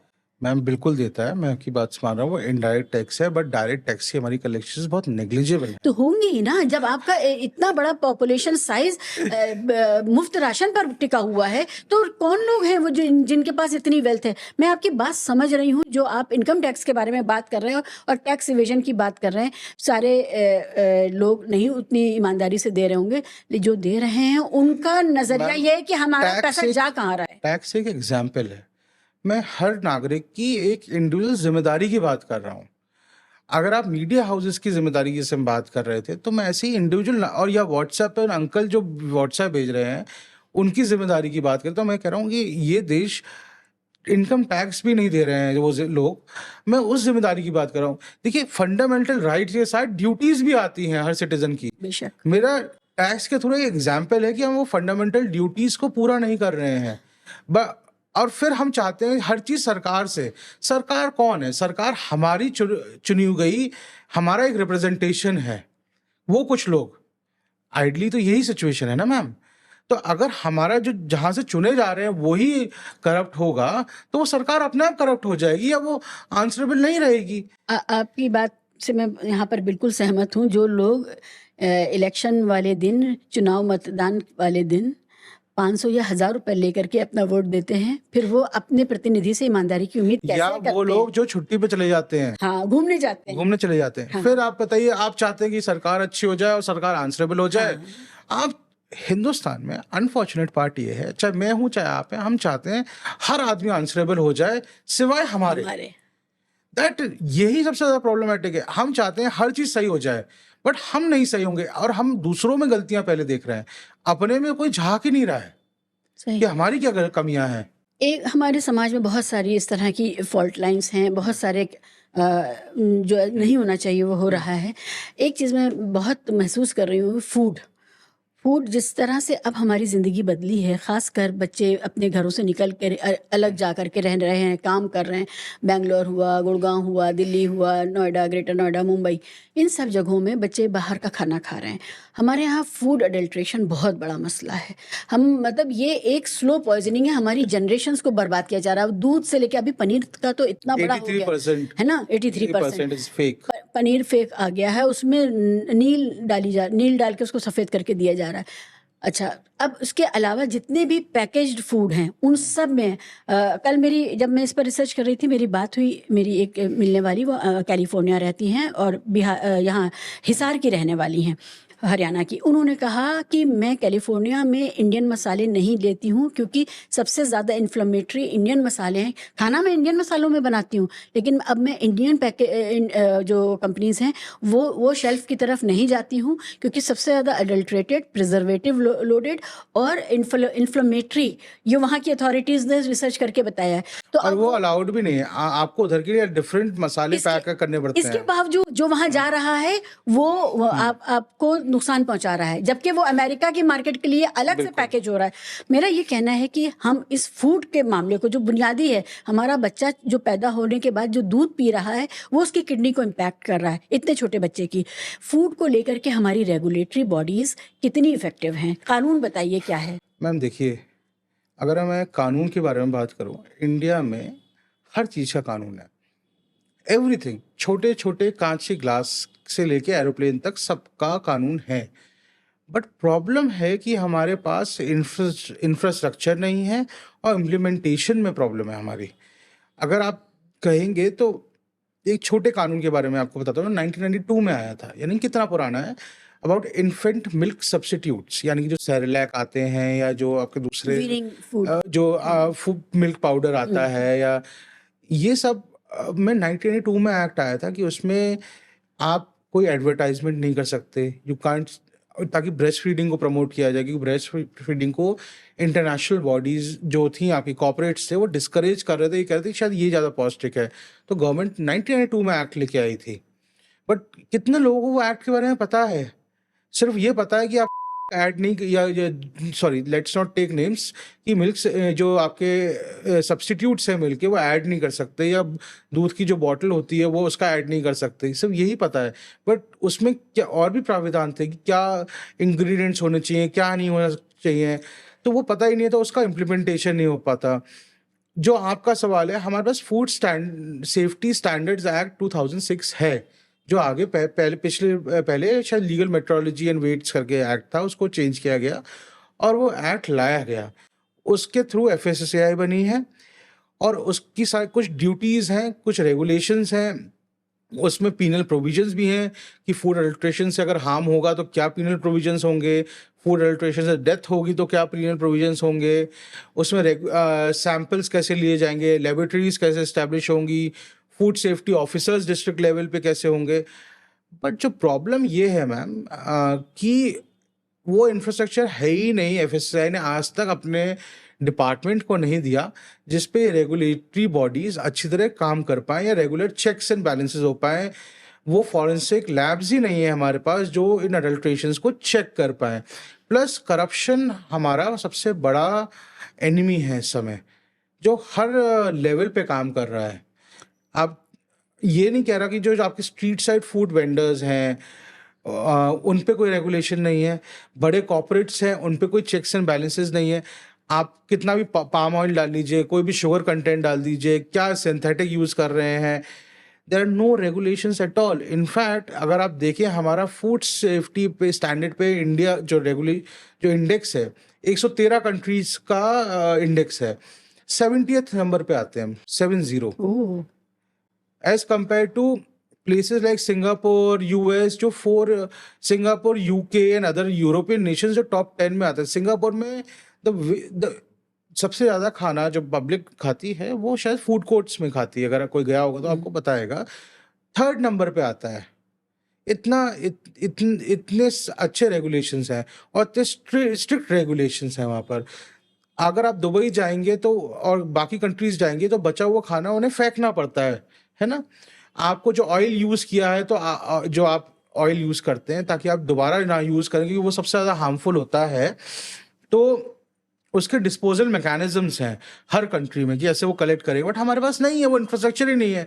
वही तेल वही कढ़ाई में आप 4 दिन तक चलाए जा रहे हैं, वो क्या बन चुका है, मोबाइल ऑयल बन चुका है, वो आप जो तेल डाला था वो यूज़ कर रहे हैं। तो उसके डिस्पोजल का कोई मैकेनिज्म, कलेक्शन का मैकेनिज्म, ये म्युनिसिपल बॉडीज़ को लाना होता है, वो नहीं ला पाएंगे क्योंकि इतना पैसा कैसे खर्च होगा। दूसरी बात आप ये सोचिए कि जो आप अडल्ट्रेशन कह रहे हैं, उसके जो लॉज हैं वो छोटे स्ट्रीट फूड वेंडर्स और अदर्स के लिए तो हैं स्ट्रिंजेंट, बट वो प्रोसिक्यूशन हो ही नहीं पाएगी। आप कहाँ पकड़ेंगे छोटे स्ट्रीट फूड वेंडर्स को? मैं यही जानना चाहती थी कि एक कंज्यूमर के तौर पे अगर मैंने कहीं कुछ खाया जिसकी वजह से मुझे फूड पॉइजनिंग हुई है या कुछ और तरह की परेशानी आई है, हमारे पास हर जगह तो पर्ची भी नहीं कटती है ना, नहीं कटती है, क्या करें हम, कैसे? और जो फाइन है वो इतना छोटा है कि वो कॉर्पोरेट्स को डेंट ही नहीं करेगा। चाहे वो, आपने याद होगा वो मैगी की कंट्रोवर्सी हुई थी या कोक और पेप्सी की कंट्रोवर्सी हुई थी, तो थोड़ी देर बाद वो वापस आ जाती है मार्केट में, उसी स्केल पे वो दोबारा डिस्ट्रीब्यूशन हो जाता है। क्या इम्प्रूवमेंट किया हमने? आप मानेंगे जो यूरोपियन सेम खाना, जो चाहे मल्टीनेशनल्स हों, चाहे आपके जो सारे फूड चेन्स हैं, जो इंडिया में बेचते हैं और जो यूरोप में बेचते हैं, उनके न्यूट्रिएंट पैरामीटर्स पे ज़मीन और आसमान का अंतर है। They are much better in terms of nutrition जो हमें यूरोप में मिल रहा है, सेम चीज़ जो इंडिया में मिल रही है बाय सेम कंपनी। यानी आप ये कह रहे हैं कि वही लोग जो विदेश के लिए खाना बनाते हैं वो तो अच्छा होता है, वो जी, बेहतर होता है। क्योंकि लॉज है अपने ना। अपने देश के लिए किसी हम इतना एकता की बात करते हैं और एक रहने की बात करते हैं, अपने देश को आगे बढ़ाने की बात करते हैं, लेकिन लालच के सामने, प्रॉफिट के सामने सब धराशायी हो जाता है। अगर आप सिंपल रहेंगे, देसी घी है जैसे आप बात करेंगे, तो कई कंपनीज इतने कम रेट पे बेच रही हैं। अगर आप किसी गांव वाले से, किसी फार्मर से, या किसी जहां यूज हो रहा है, इतने कम रेट में बिक ही नहीं सकता है क्योंकि इतना महंगा प्रोसेस है उसको बनने का। बट ये गवर्नमेंट को पता है, दिख रहा है कि वो गलत है। क्या मिल रहा है? आप इस मैक्सिमम यूज ऑफ टेलो इंडिया में है। आप टेलो पूछेंगे कि आम जनता अगर आंसर करेगी और उनको पता लगेगा कि टेलो क्या है, जो मिक्स हो रहा है काफी सारी चीजों में, जानवर की चर्बी। तो फिर अब वो वहां से हमारा धर्म भ्रष्ट नहीं हो रहा है? कितना टेलो यूज हो रहा है हमारे इंडिया? मैक्सिमम यूज है हमारे यहाँ टेलो का। किन किन चीजों में यूज हो रहा है? अब गवर्नमेंट रिसर्च करे ना किस किस। देखिए आप, जो हमारे ये जो छोले भटूरे हम लोग खा रहे हैं, बताइए आप जनता को टेलो क्या होता है। अगर आप जनता एक बार रिसर्च करें टेलो के बारे में, हाँ। कि जो आप सस्ते घी में खा रहे हैं वो एनिमल फैट में बना हुआ है, और आप धर्म के नाम पे कह रहे हैं हम ट्यूसडे वेंसडे थर्सडे फ्राइडे जो करते हैं हम लोग, वो टेलो है, आप एनिमल फैट में खा रहे हैं। So there are no regulations. In fact आप मानेंगे, if you go to any good country जहाँ पर रेगुलेशंस हैं, let's give an example for Dubai. Every day truck आएगा, वो ऑयल जो आपने डिस्पोज किया है उसको लेके जाएगा, वीकली या एवरी डे आता है। आपको जो खाना बना हुआ है उसका एक रेगुलेशन है कि वो आपको उतने टाइम में यूज़ करना पड़ेगा। टेलीविजन पे आके अच्छे अच्छे शेफ्स ने बोला कि रेस्टोरेंट्स में ग्रेवी महीनों बनी रहती है, डीप फ्रीज में चली जाती है ना। क्या न्यूट्रिएंट वैल्यू है उसकी? जो बच्चों को आप दे रहे हैं, क्या न्यूट्रिएंट वैल्यू? यूरोप में आप बच्चों को जो सर्व कर रहे हैं food, it is mandatory to have certain nutrient value which is not there in India. Ma'am, problem ये है कि ये देखिए बेसिक ह्यूमन राइट है। हमारे देश में ह्यूमन राइट्स को इतने महत्व दिया ही नहीं जा रहा है for some reason, I don't know why. चाहे वो फूड से रिलेटेड हो, चाहे एक्चुअल ह्यूमन लाइफ से रिलेटेड हो। आप कह रहे हैं कैंसर हो रहा है, आप कह रहे हैं वो कि पुरानी दादी नानी जो जिस तरह का खाना खाते थे वो बहुत अच्छा था, तो आप यूज कहाँ कर रहे हैं वो खाना? लाइफस्टाइल चेंज हुआ है, बच्चे अपने घरों से दूर हैं, वो पीजीज में रह रहे हैं, ये सब है। तो हमारा जो यूथ है जिसने इस देश को चलाना था, सबसे ज्यादा उसका लिवर और किडनी डैमेज हो रहा है। मोमोज पे खा रहे हैं ना मोमोज, हाँ हाँ। तो वो सच में वो मैगी मोमोज पे जिंदा है वो लोग। और अगर बहुत ज्यादा कुछ अपने को ट्रीट करना चाहते हैं तो कहाँ जाते हैं वो? फिर छोले भटूरे पिज्जा कि भाई हम चीट कोई करेंगे आज। प्रॉब्लम नहीं है, ऐसा नहीं। यूरोप में pizza is a very staple diet along with salad, but it's a very, but the जो प्रोसेस है यहाँ बनने का, जो चेक्स एंड बैलेंसेस हैं जो गवर्नमेंट को इम्प्लीमेंटेशन करना चाहिए स्टेट और सेंट्रल बोथ लेवल्स पे या डिस्ट्रिक्ट लेवल पे, वो नहीं हो रहा है। अगर आप स्ट्रीट वेंडर पे जाएंगे तो कौन सी म्यूनसिपैलिटी बॉडी उसको चेक करती क्या बेच रहे हैं वो? जो जितना आप अडल्ट्रेशन कह रहे हैं यहाँ पर, दूध में अडल्ट्रेशन है ना। पहले क्या था, दूध में पानी मिलता था, that was still safe, yes, that was very safe कि पानी है। आज क्या क्या मिल रहा है, हाउ कैटल में किस तरह के इंजेक्शन इंजेक्शंस लग रहे हैं। हमारे कई सारे फूड ऐसे हैं जो बाहर वाली कंट्रीज लेती ही नहीं है। हमारा rice has been said to be having zero nutrient value, वो बाहर अलाउड ही नहीं है। और जो अच्छा ऐसा नहीं बन नहीं रहा, जो अच्छा बनता है वो सारा एक्सपोर्ट हो जाता है, सारा एक्सपोर्ट हो जाता है। चाहे आप चाय जो पी रहे हैं, जो चाय पत्ती यूज कर रहे हैं, वो किस तरह की चाय पत्ती बन रही है। तो हमारे यहाँ ना एक्चुअली क्या है, ह्यूमन राइट्स की अवेयरनेस ही नहीं है। हमें यही नहीं पता कि हमें जो सर्व कर रही है हमारे कॉर्पोरेट्स और गवर्नमेंट जो रेगुलेट नहीं कर रही है, वो कितना डैमेज प्रोवाइड करेगा।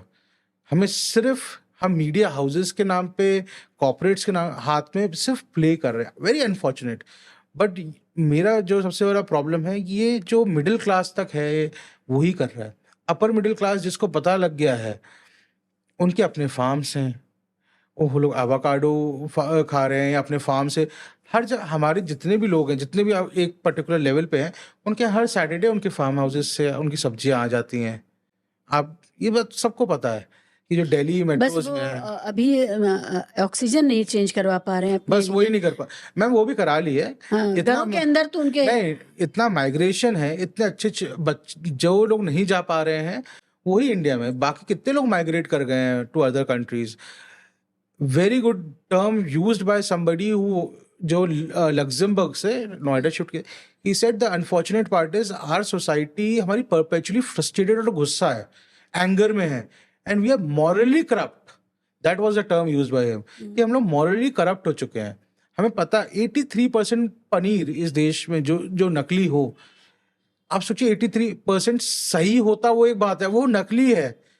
यानी कि जब 10 में से 8 बार जो आपने पनीर खाया वो नकली खाया है। वेजिटेरियन लोगों का जो गोरमे फूड है वो सारा पनीर से ही बन रहा है। उसमें पनीर कोफ्ता, शाही पनीर, पनीर पसंदा, पनीर दिस दैट, कितना कुछ है, और वो वही इतना ज्यादा कंटामिनेटेड है। Ma'am, it's not only with fooding, even in liquor. इतना स्कॉटलैंड, माय फ्रेंड जिसका डिस्टिलरी है, और वो कहता है इतना स्कॉटलैंड स्कॉच नहीं बनाता, इतना गुड़गांव भेज देता है। हैं? हाँ, वही that was a term use, कितना स्कॉच तो हम बनाते नहीं था, अगला अकेला गुड़गांव शहर भेज देता है। इतना फेक लिकर, क्योंकि वो लिकर में क्या है, वो कलर है, और ये नहीं उसकी क्वालिटी वो मेंटेन करेंगे, जो भी करेंगे बॉटलिंग कैसे करेंगे। इतना हर बार सरकार पकड़ती है, कितना पकड़ती है, लेकिन कितना कर्ब लगा पाएंगे। इतना तो बनता भी नहीं है। 12 साल लगते हैं एक ब्लैक लेबल की बॉटल बनने में, 12 साल। It's aged for 12 years, it is written ना। इतना कंज्यूम हो जाता है, कहाँ से बन रहा है वो। People in Scotland have worried कि हाउ इज दिस हैपनिंग। मैं इसलिए भी सरप्राइज्ड हूँ कि मजाक जब चलता है तो जो कंज्यूम करते हैं अल्कोहल, वो कहते हैं कि भाई कम से कम ये प्योर है, इसलिए वी कंज्यूम दिस। बाकी सब कुछ पानी तो प्योर नहीं है। You and I can not figure out अच्छे से अच्छा आदमी जो कंज्यूम करता होगा। I am not a Scotch drinker unfortunately, but I am telling you, they say कि they also can not make out कि कौन सी असली है कौन सी नकली है। बिकॉज अनफॉर्चुनेटली हमारे यहाँ पनीर से लेकर, छोड़िए दूध से लेके दारू तक, सब अडल्ट्रेटेड आ रही है। That is the problem. आपके रेस्टोरेंट्स जो हैं, अगर आप किचन में चले जाएंगे तो आप खाना नहीं खाएंगे, बट उसकी इंस्पेक्शन कौन कर रहा है? Nobody is inspecting it. आप 5 स्टार्स ही करते हैं, लेकिन उनकी वो 5 स्टार्स है। आप चाहते हैं हर आदमी 5 स्टार में जाके खाए। आप छोटे किचन, स्ट्रीट वेंडर्स, छोटे रेस्टोरेंट्स, कब इंस्पेक्शन हुआ है इनका? हर बड़ी कॉरपोरेट बिल्डिंग के नीचे रेहड़ी वालों की एक बड़ी फौज है, और वहाँ पर हमारे बच्चे कॉरपोरेट यूनिफॉर्म्स में या कॉरपोरेट सूट्स में खड़े होकर के खाना खा रहे हैं। मैं सोचती हूँ कि ये बच्चे जो अपने घर में बहुत नखरे करते होंगे अपनी माँओं के साथ में, ये बच्चे यहाँ रेहड़ी पे जो खा रहे हैं, उन्हें पता है कि ये किस तरह से, क्या इंग्रेडिएंट्स यूज़ हुए हैं, कितना पाम ऑयल है, कितना सोयाबीन ऑयल है, कितना हाइड्रोजनेटेड ऑयल है, क्या है, ट्राइग्लिसराइड्स बढ़ रहे हैं। मतलब this is really scary. Ma'am देखिए, अभी जैसे हमारे यहाँ बहुत इंस्टाग्राम और सोशल मीडिया चल रहे हैं, इतने अच्छे अच्छे इन्फ्लुएंसर्स हैं, कई बहुत बुरे हैं मैं मानता हूँ, बट कई लोग बहुत अच्छा काम कर रहे हैं। वो आके बताते हैं कि आपकी जो केचप खा रहे हैं उसमें कितनी शुगर है। फिर कॉर्पोरेट्स उनके खिलाफ डिफेमेशन केस करते हैं। ये काम उन इन्फ्लुएंसर्स का नहीं है, ये गवर्नमेंट का है। जितना शुगर कंटेंट आपके यहाँ सॉफ्ट ड्रिंक्स में है, वही सॉफ्ट ड्रिंक्स यूरोप में कम शुगर कंटेंट क्यों बेच रही हैं? आप पूछिए, सरकार क्यों नहीं पूछ रही है? या जितने आपके ये कहते हैं ना, क्या बोलते हैं, हेल्थ ड्रिंक्स हैं, जिसको आप बच्चे को आप चॉकलेट मिला के देते हैं, उसमें उसके इंग्रेडिएंट्स का पढ़ के देखिए आप, उसमें शुगर कंटेंट शुगर कंटेंट है जो, तो वो किडनी लिवर क्यों नहीं खराब होगी? आप कैसे बचेंगे जब सब कुछ यही है, इसी तरह का है, तो आप कितना अपनी बुटीक लाइफ में चले जाएंगे कि आप पानी भी अपना और खाना भी अपना। करते हैं मैम, जो पीपल हु हैव मीन्स, तो वो पानी भी उनका अपना है। वो स्विस बॉटल्स आती हैं, हिमालय से बॉटल्स आती हैं, हिमालयन प्लांट से, वो वही पीते हैं, वही यूज करते हैं जो यहाँ रह रहे हैं। तो जिसके पास मीन्स है वो हर तरह का रहा है। ये बात गलत नहीं है कि Virat Kohli is having that water, ऐसा नहीं सिर्फ विराट कोहली, दिल्ली में many people are having that water, है ना। एक एक पर्टिकुलर सेगमेंट ऑफ सोसाइटी है, अगर आप उनसे बात करेंगे देन वो यहाँ का कुछ भी नहीं यूज कर रहे हैं। वो उनके फार्म से सब्जियां आ रही हैं, पानी उनकी बॉटल हो रही है, they have bottling plant, they have water purification plants. पूरे देश में आरओ लगा हुआ था, पूरे देश में लगाया आरओ। फिर आपने ये बोल दिया ये आरओ ही खराब है क्योंकि सारे न्यूट्रिएंट्स ले रहा है पानी में से। थोड़े दिन पहले आपने पिंक सॉल्ट चलाया कि pink salt, but where are these regulations? Who is regulating these advices being given by certain people? जब कॉर्पोरेट्स का मन करता है वो कुछ भी चीजों को फ्लोट कर देते हैं। अगर आप किसी चीज में ये कह रहे हैं कि ये मैदा नहीं आटा है, तो कितना परसेंट आटा है? Who is regulating? So my point is there are laws to put in place, but nobody is implementing those laws. And the second part is कि वो लॉज में इतने अच्छे पीनल प्रोविजंस नहीं है जो कॉर्पोरेट्स को डेंट कर सके। लॉज हमारे यहाँ सब चीज के हैं। आपका एक फोटे है जो कंस्ट्रक्शन इंडस्ट्री के साथ आपने बहुत लोगों को न्याय दिलाया है, और मैं जब आपके बारे में मैंने रिसर्च की तो सबसे ज़्यादा मुझे वो चीज़ बहुत आकर्षित कर रही थी कि आपने ऐसे ऐसे केसेस लड़े हैं और जहाँ पर बहुत ब्लीक था चांसेस उनको मिलने का, फिर भी हुआ। हमारे यहाँ आप जब, क्योंकि आप कह रहे हैं ये गवर्नमेंट का काम है, देख रहे हैं रेगुलेटरी बॉडीज़ का काम है, रेगुलेटरी बॉडीज़ जहाँ पर मिडिल क्लास का इतना बड़ा पैसा जाता है रियल इस्टेट में और वो अपने सपनों का एक घर एक छत अपने लिए करना चाहता है, वहाँ पर इतना करप्शन क्यों है? और पूरे हम एनसीआर में देखते हैं इतने प्रोजेक्ट्स उनको सब लाल निशान लग गया है, वो नहीं कर पा रहे हैं। रेरा ने क्या किया? क्या रेरा वॉज अ बून और इज अ बेन? ये बताइए कि, और रेरा अब बियॉन्ड रेरा सोचना चाहिए क्या? फिर से मैं आपको वही चीज बताऊंगा कि लॉज आए जाते इम्प्लीमेंटेशन नहीं होता। प्रॉब्लम यही है हमारे देश की। मोस्ट सबसे बड़ा सेक्टर था है हमारा रियल एस्टेट का, और किसी भी अच्छे डेवलप्ड नेशन में अगर आप देखेंगे तो वो रियल एस्टेट एक इकोनॉमी की प्रोग्रेस को दर्शाता है। वो बताता है कि इस कंट्री या इस सिटी में कितनी प्रोग्रेस हो रही है। तभी हम आज के टाइम में सिंगापुर का मरीना बे सैंड्स की बात करते हैं, न्यूयॉर्क स्काईलाइन की बात करते हैं, शिकागो स्काईलाइन की, दुबई में बुर्ज खलीफा की बात करते हैं, क्योंकि वो उस शहर की, उस देश की इकोनॉमी और उसके समाज की प्रोग्रेस को बताता है। इसलिए रियल एस्टेट सबसे ज़्यादा ज़रूरी है, उसको रेगुलेट करना ज़्यादा ज़रूरी है। बट अनफॉर्चुनेट पार्ट ये था कि रेरा आने से पहले there was no regulatory mechanism on a central level to regulate this relationship between a builder and a buyer, वो very specifically made for the industry. जो ओल्ड कॉन्ट्रैक्ट लॉ था उधर, या कंज्यूमर लॉ था, जो ब्रॉड लॉज थे, उस पर ही वो इंटरप्रिटेशन पे चल रहा था। तो जो रेरा आया, रेरा ने क्या किया, उसने रेगुलेट किया कि रिलेशनशिप बिटवीन बायर और डेवलपर कैसे आएगा, कैसे चलेगा। क्योंकि क्या था, जब बिल्डर पैसे ले लेता था तो उसका कोई ऐसा मैकेनिज्म नहीं था कि जिस प्रोजेक्ट के लिए पैसे लिए गए वो उस प्रोजेक्ट में लगें। तो कई जगह दिखा गया 90% पैसे ले लिए गए थे बायर से, और उस बायर से पैसे लेने के बाद वो पैसा दूसरे प्रोजेक्ट में लगा दिया जाता था, और वो दूसरे से पैसे लेके तीसरे में, और बनता एक भी नहीं था। क्योंकि क्या डिमांड सप्लाई का रेशियो है, जिस दिन वो थोड़ा भी हिल जाता था और या थोड़ा भी डगमगा जाता था, वो सारा क्रैश हो जाता था। और जो हम अब दोबारा देखेंगे, क्योंकि अनफॉर्चुनेटली वो सिचुएशन दोबारा अराइज हो गई है पोस्ट कोविड, आफ्टर 2022 to 25 वही देखा जा रहा है। Again we'll see a real estate crash in coming years. Now that regulatory body जो आई है, कम से कम उसने ये कहा है कि ये पैसा है वो साइफन ऑफ नहीं होगा to another projects. Penal provisions क्या होंगे कि आप देर करेंगे कितने तो कितना पैसा आपको देना पड़ेगा बिल्डर को। ड्यूटीज ऑफ अ बायर भी बनी है।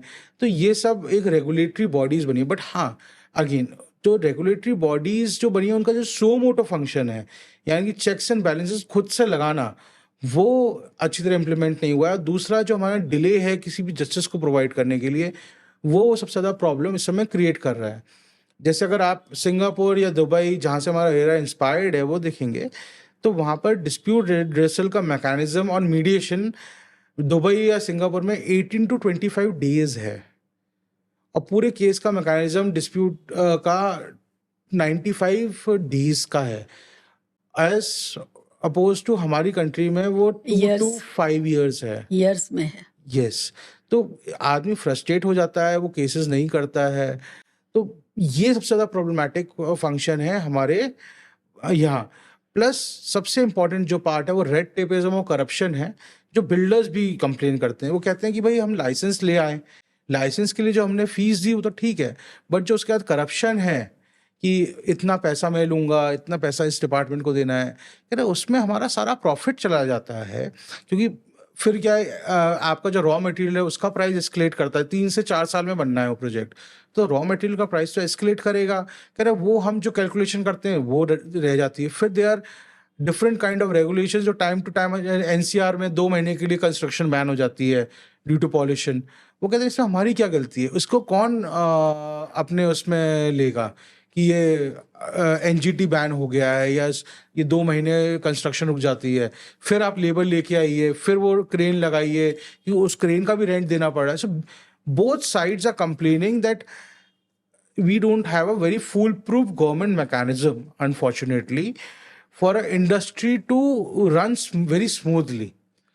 Plus, then जो corporates का अपना आपका होता है कि वो किसी का पैसा लेके फिर लौटाते नहीं है, जैसे बिल्डर्स ने लिया, वो सबसे, या वायलेशन करते हैं छोटे छोटे नॉर्म्स का, वो एक अलग प्रॉब्लम है। कुछ चीज़ें हैं जो यूनिवर्सल होंगी इस इंडस्ट्री में, जैसे कि आपने कहा कि इन्फ्लेशन हिट करता है, और कई बार 4 साल का अगर प्रोजेक्ट है तो 4 साल में रेट्स कहाँ से कहाँ पहुँच जाते हैं। अगर प्राइवेटली भी कोई बना रहा हो अपना कुछ तो उसको पता होता है। फिर ये जो पोल्यूशन का मसला है, ये सब है, या कोविड जैसी चीज़ आ गई, ये है, तो इसमें किसी भी तरह का कोई राहत मिलती है?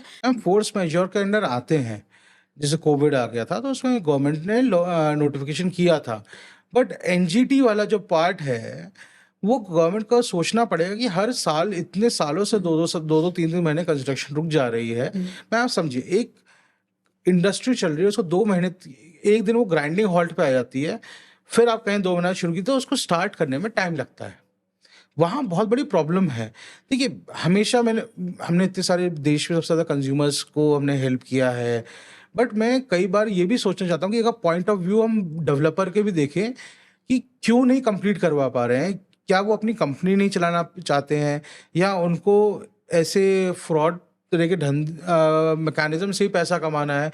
क्या रीज़न है कि वो इंडस्ट्री इतनी क्वेश्चनेबल है? तो अगर आप वो उनके पॉइंट ऑफ व्यू से देखेंगे तो वो ये है कि गवर्नमेंट में जो रेड टेपिज्म, करप्शन है, प्लस एक इंडस्ट्री को जो हेल्प मिलती है कॉर्पोरेट सेक्टर को, वो शायद नहीं दी जा रही है गवर्नमेंट द्वारा, कि लैंड का लाइसेंस क्लियर हो। जैसे गुड़गांव में हुआ या नोएडा में हुआ, जो लैंड एक्वायर की गई और बिल्डर्स को दी गई, उसमें फार्मर्स ने फिर अपना मुआवजा मांगा, फिर वो काफ़ी दिन तक स्टे रहा। तो ये प्रॉब्लम्स को भी हमें एक बार मद्देनज़र रखना पड़ेगा कि हमारे यहाँ जैसे सैंड ग्राउंड वाटर यूज़ नहीं कर सकते, सैंड कहाँ से लेके आनी है, उसके प्रॉपर रूल्स एंड रेगुलेशंस हैं, बट अगेन उसमें भी ट्रबल करती है गवर्नमेंट एजेंसीज। सो अगर बिल्डर पॉइंट ऑफ व्यू से देखे जाएं तो बहुत सारा कैटास्ट्रॉफिक फेलियर है गवर्नमेंट मैकेनिज्म का।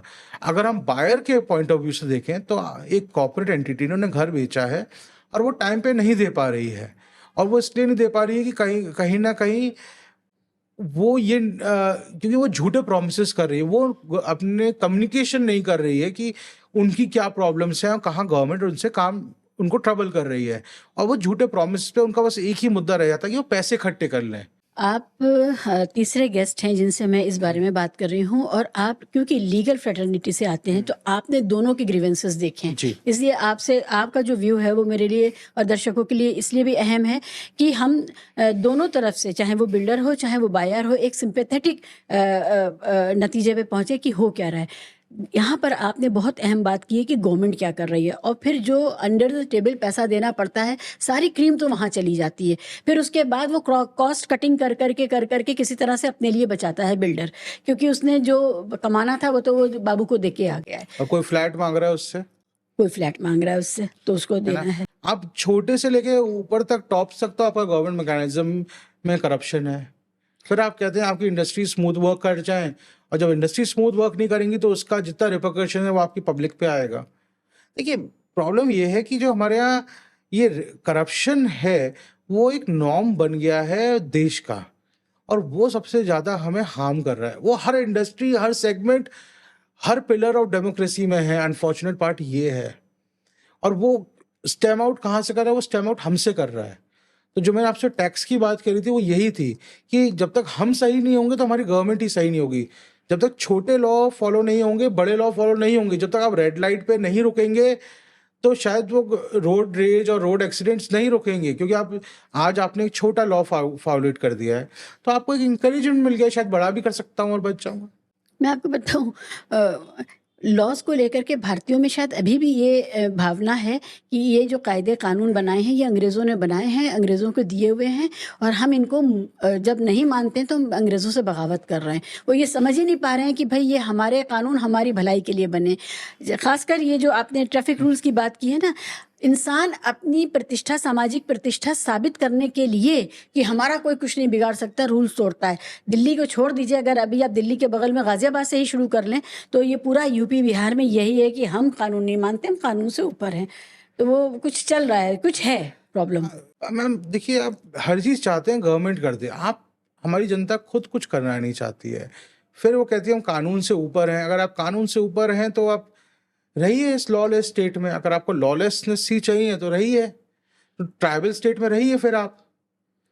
क्योंकि देखिए, आपसे पावरफुल कोई ना कोई तो निकल ही आएगा, बेशक। है ना? और सब फिर होड़ उसी की है ना, समाज उसी में की है। दबंगई की होड़ है। सो जो मैंने आपको कहा ना, जो अब लोग कहते हैं, जो हमारे एक्सपर्ट्स जो चले गए या जो लोग यहाँ से जा रहे हैं, वो ये सही कह रहे हैं कि हमारी सोसाइटी मॉरली करप्ट हो चुकी है। मॉरली करप्ट जब सोसाइटी हो जा, चाहे कैसी भी हो, जब बट मॉरली करप्ट हो जाती है ना, तो वो उसको सुधारना बहुत मुश्किल हो जाता है। और मॉरल करप्शन में बहुत बड़ा योगदान इस देश के अमीरों का है, ये सबसे बड़ी बात है। मैम, गरीब अमीर को दोष देगा, अमीर गरीब को देगा, क्योंकि दोनों, वही मैंने कहा, एक दूसरे पे फिंगर पॉइंट करते रहते हैं। करप्शन करने का जो एवेन्यूज हैं वो जो पावरफुल लोग हैं उनके पास ज़्यादा है, इसलिए अमीरों को दोष ज़्यादा दिया जाएगा।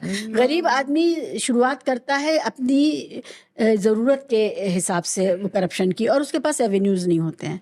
अमीर आदमी के पास बहुत एवेन्यूज़ होते हैं। जैसे फूड एडल्ट्रेशन का जो सवाल है वो धन्ना सेठों से जुड़ा हुआ सवाल है। बिल्कुल है, फूड एडल्ट्रेशन लोग, आप मैम, बट एक और चीज देखिए ना, जो स्ट्रीट वेंडर है वो तो अमीर नहीं है ना। आप कह रहे हैं बड़ी बड़ी जो कंपनीज, नहीं, वो आप कानपुर में आप ये कहेंगे इतना जीएसटी ये कलेक्शन हो रहा है, बट मैं एक छोटे मोमो वेंडर की बात कर रहा हूँ, या जो छोटा ठेला गोलगप्पे का लगा रहा है उसकी बात कर रहा हूँ।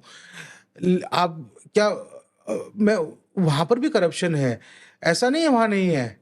अडल्ट्रेशन है वहां पर है। हाँ। बट वो एक अडल्ट्रेशन ये भी है कि वो अपनी ठेले लगाने के लिए पुलिस वाले को पैसा दे रहा है या म्युनिसिपल बॉडी को पैसा दे रहा है ना। हाँ। ये बात आप डिनाई नहीं कर सकते, कोई भी क्यों डिनाई कर रहा है। और उसी वही चीज वो बड़े लेवल पे वो कॉपरेट कर रहा है। मैम, प्रॉब्लम ये है, so corruption unfortunately has become an acceptable norm in a society. और वो ये कह रहे हैं कि जो चल रहा है, जैसा चल रहा है चलने दीजिए, और ऐसा ही चलता रहेगा। और जहां सरकार जिस दिन डंडा लेके आती है, या जो इमरजेंसी बिल्कुल स्टेट कर देती है कि बिल्कुल मैं अथॉरिटेटिव, तो आप कहते हैं सरकार ऑटोक्रेटिक है या डिक्टेटरशिप बन चुकी है। यू नीड आर एंटायर, क्या बोलते हैं, reboot of our society and their norms on every segment. That is the unfortunate part. जब तक इस देश में शादी से पहले सरकारी नौकरी वाले दामाद ढूंढे जाएंगे ये मान के कि वहाँ पर ऊपर की कमाई होती है, तब तक मुझे लगता नहीं। क्यों ढूंढ रहे हैं कि सैलरी तो है नहीं सरकारी नौकर के पास। It's negligible, very less salary as compare to corporate. दहेज सबसे ज्यादा उसी को मिलता है। क्यों मिल रहा है आप पूछिए, और क्यों दे रहे हैं आप, किस चीज को बढ़ावा दे रहे हैं। प्रॉब्लम ये है, हर चीज को तो बढ़ावा हम खुद देते हैं। कल आपका यहाँ पर जो बाहर ब्रेड या दूध बेचने आ रहा है जिस पर कोई लाइसेंस नहीं है, जो एफएसआई चाहिए है जिसको, अगर आपने उसका लाइसेंस आज तक चेक नहीं किया, वो आना पुलिस बंद कर दे, तो आप पुलिस वाले को क्रिटिसाइज करेंगे कि क्यों बंद कर दिया, आप जुल्म ढा रहे हैं गरीब आदमी पे। पर आप ये नहीं समझ रहे हैं कि वो जो लेके आ रहा है वो नकली है असली है, इसको चेक्स एंड बैलेंसेस कैसे रखेंगे। आज हमारे जो ज़ोमैटो, स्विगी या अदर फूड एग्रीगेटर्स हैं, उनको भी ये देखना पड़ता है कि जो रेस्टोरेंट्स हैं, वो एफएसआई रेगुलेटेड हों। अभी बहुत अच्छा एक एग्ज़ाम्पल आया था कि एक ने अपना स्विगी पे किचन लगाया, he was selling a paratha for 200 और 300 rupees. As soon as the order used to come, he used to go downstairs to a dhaba, ऐसे कि 2 बना के दे दो, मैं पैक करके उधर भेज दूँगा। कितना ईज़ी है यहाँ पर हर चीज़ को फ़ॉलोएट करना। अब इसमें सरकार कैसे चेक करे? स्विगी या ज़ोमैटो कैसे चेक करेगी ये?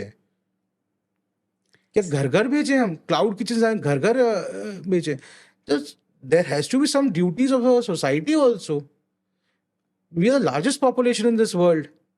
You want a policeman or a government servant, each and every one. It is हर आदमी impossible. पर एक निगरानी करने वाला ऑफिसर तो नहीं खड़ा किया जा और सकता किस-किस है। चीज़ के लिए? आप जो खाना खा रहे हैं उसके लिए, आप गाड़ी चला रहे हैं उसके लिए, आप टैक्स भर रहे हैं उसके लिए, आप जो भी कर रहे हैं पूरी अपने दिनचर्या में, सबकी चीज़ों के लिए गवर्नमेंट चेक करे आपको। आपकी कोई ज़िम्मेदारी नहीं है। ये भी तो सोचे पब्लिक। बेशक। देखिए, मैं ना आपके तरफ बता दूँ, यहाँ का जो प्रिविलेज क्लास है ना और रिच क्लास, वो आपके और आपके इमेजिनेशन जो आम जनता की इमेजिनेशन से बहुत ही अलग रहता है। आप उनसे कंपेयर ना ही करें तो अच्छा है। उनके पास अपने सारे ज़रिए हैं, बस वो हवा नहीं बदल पा रहे हैं। उसके लिए उनके मैंशंस हैं यूके वगैरह में, दुबई में। मैं अपने दोस्तों की वो जेम्स एडिशन पे शॉपिंग कर रहे हैं, है ना? कभी जाके देखिएगा कोई आदमी जेम्स एडिशन क्या है, तो उनको पता लगेगा कि कहाँ किस लेवल पे चीज़ें चली गई हैं।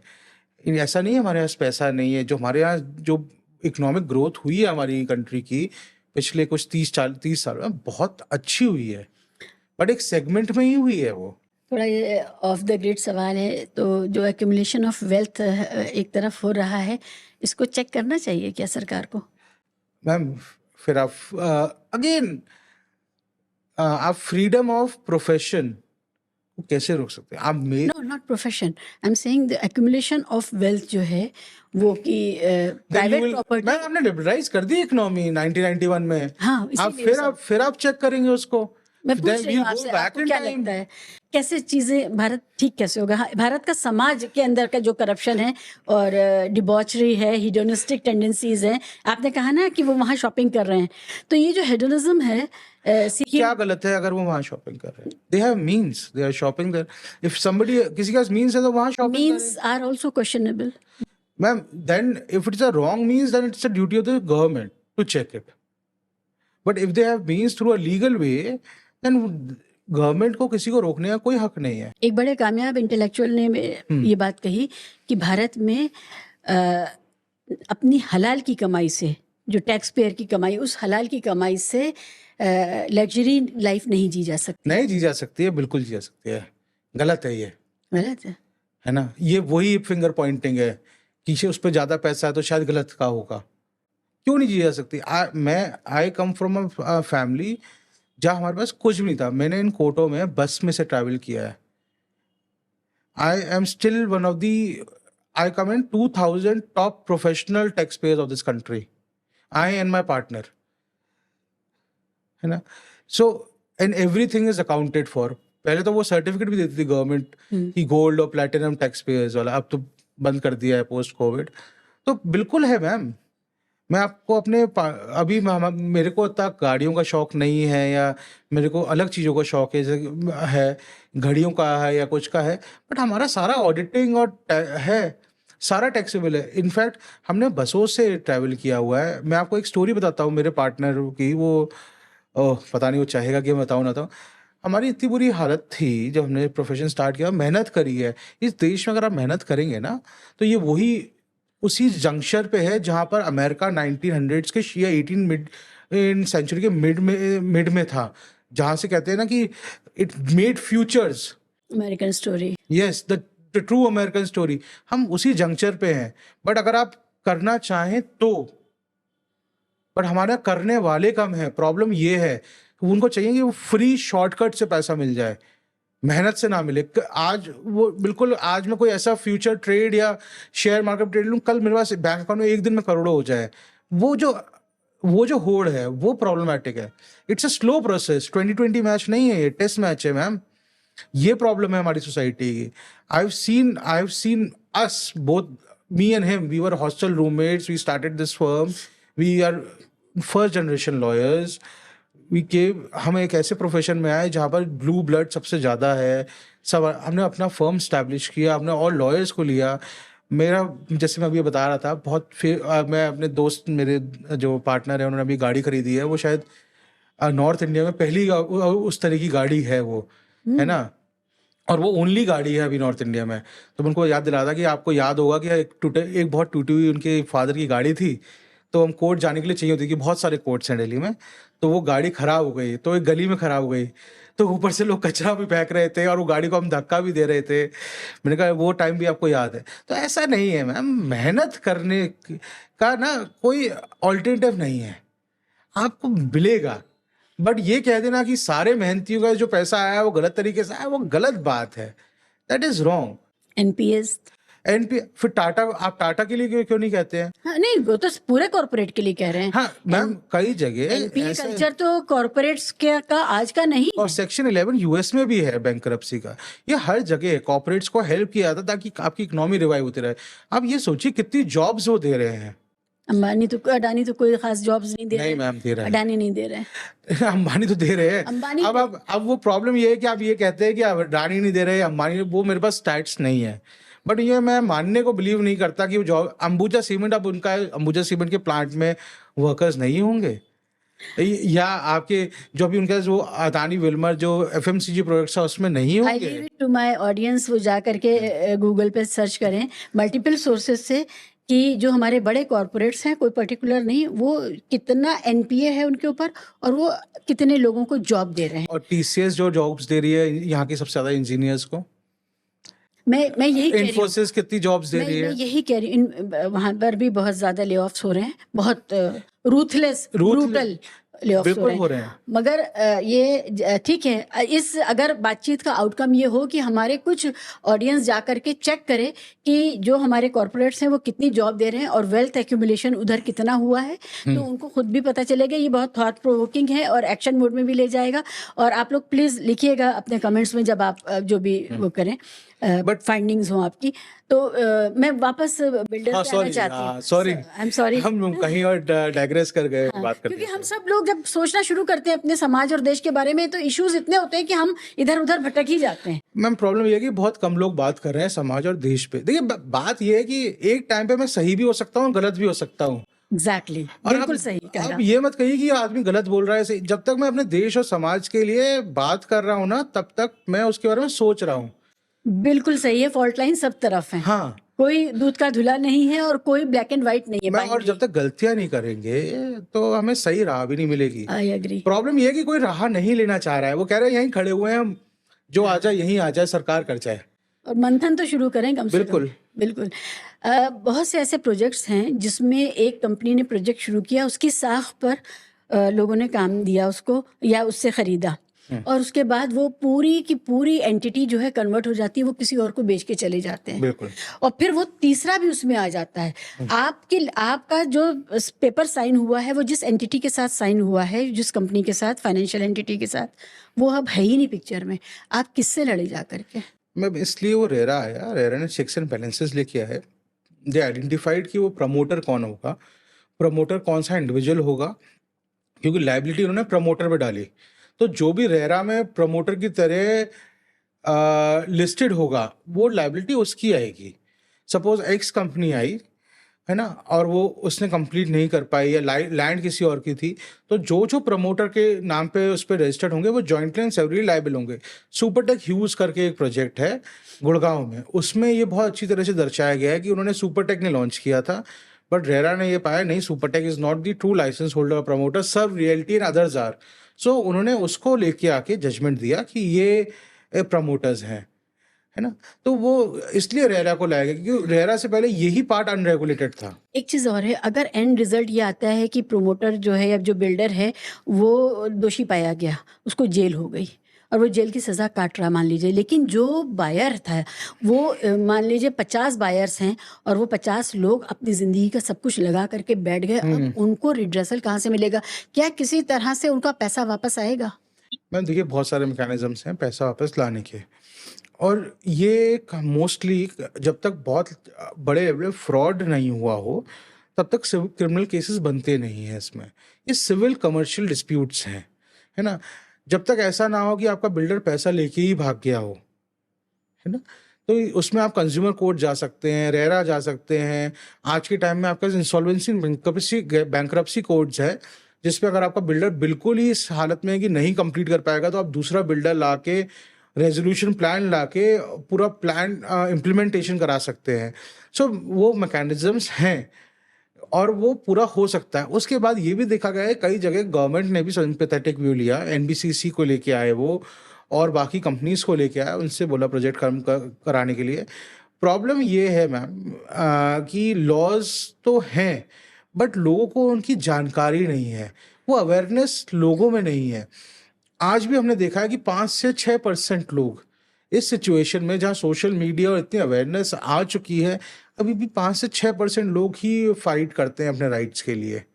वो अपने राइट्स के लिए फाइट ही नहीं करना चाहते। वो सबसे ज़्यादा प्रॉब्लमैटिक अफेयर है। तो लीगल प्रोसेस इतना थकाने वाला है, उसमें फटीग इतनी है, उसमें पेशेंस इतना चाहिए। लोग पेशेंस गिव अप चाहिए। करते हैं कि चलो 50 लाख ही गए हैं, अब मैं इसको लड़ूंगा नहीं। एक तो ना यहाँ पर ना नॉर्म्स आ चुके हैं कि should I put good money to save bad money, ये वाले सेइंग्स आ चुकी हैं। बट आपका पैसा अगर लगा है तो there are many good mechanism जहाँ ज़्यादा पैसा खर्च नहीं होगा और आपको अपना पैसा वापस मिल जाएगा। प्रोसेस थोड़ा स्लो है, पेशेंस रखना पड़ेगा आपको।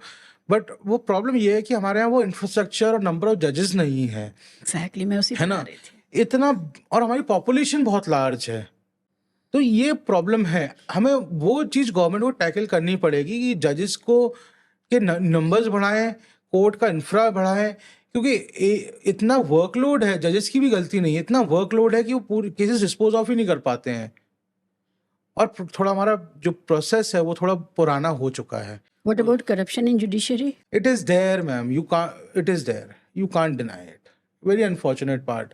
पहले इतना नहीं था जितना, आई डोंट नो कैसे आया, कैसे क्रीप इन किया। फ्रॉम व्हाट हमने सुना है अपने लेजेंड से, अपने सीनियर्स से, अपने जिनको हम स्टॉलवर्ड्स कहते हैं, पता नहीं कैसे आया। Very sorry state of affairs, but वो आया है। ज़्यादा टाइम नहीं हुआ उसे आए हुए, अभी आया है, 10-20 साल की बात है, इतना नहीं था। और judiciary is the last resort for any person. और वो ना जो ऐसा है कि वो चाहे 80% लोग सच हों, बिल्कुल सही हों, वो 20% है ना, वहाँ पर है। और प्रॉब्लम ये है, वो हम उन 20% को आइडेंटिफाई नहीं कर पा रहे हैं कि कहाँ है और वो कौन है। और एक प्रॉब्लम जुडिशरी में भी है कि वो अपने, और पता नहीं क्यों है, पहली बार हुआ है कि एक इतना ट्रांसपेरेंसी दिखाया गया कि कैश जला, कैश पाया गया और रिपोर्ट हुई, इतनी तेज फास्ट मैकेनिज्म, बट कितना कुछ छुपाया भी गया है पास्ट में, वो भी हमें पता है। और वो हम लोग अपने जो ब्रेदरन हैं, यानी कि लॉयर टू लॉयर या जज टू जज, हम क्यों नहीं बोलते कि ये गलत कर रहा है? क्या खुद के बेनिफिट के लिए? अब तो गड्डियां मिल ही रही हैं जजों के घरों से।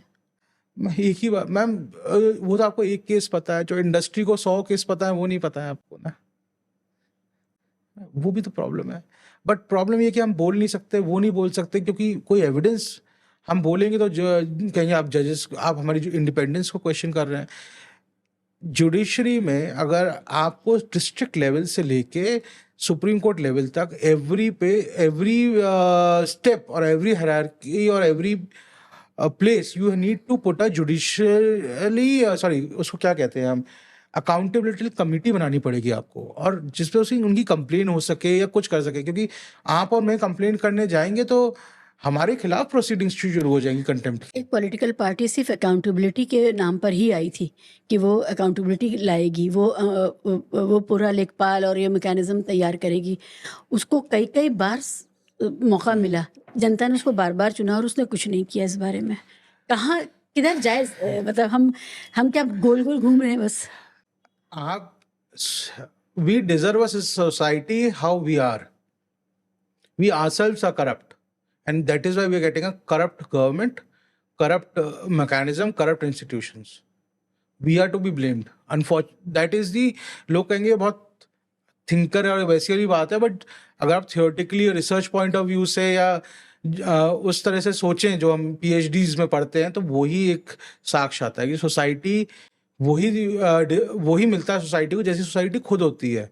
आप चाहते हैं कि आप, ऐसा तो नहीं है कि हम आज अपने जो ऊपर जो चुन के जा रहे हैं उनको बिल्कुल ही ईमानदार और मिले, चाहे वो सोसाइटी करप्ट हो। हमारे में से तो जा रहे हैं, हमारे और आपके तो लोग हैं, तो ऊपर से भगवान ने स्पेशली बना के थोड़ी भेजे हैं।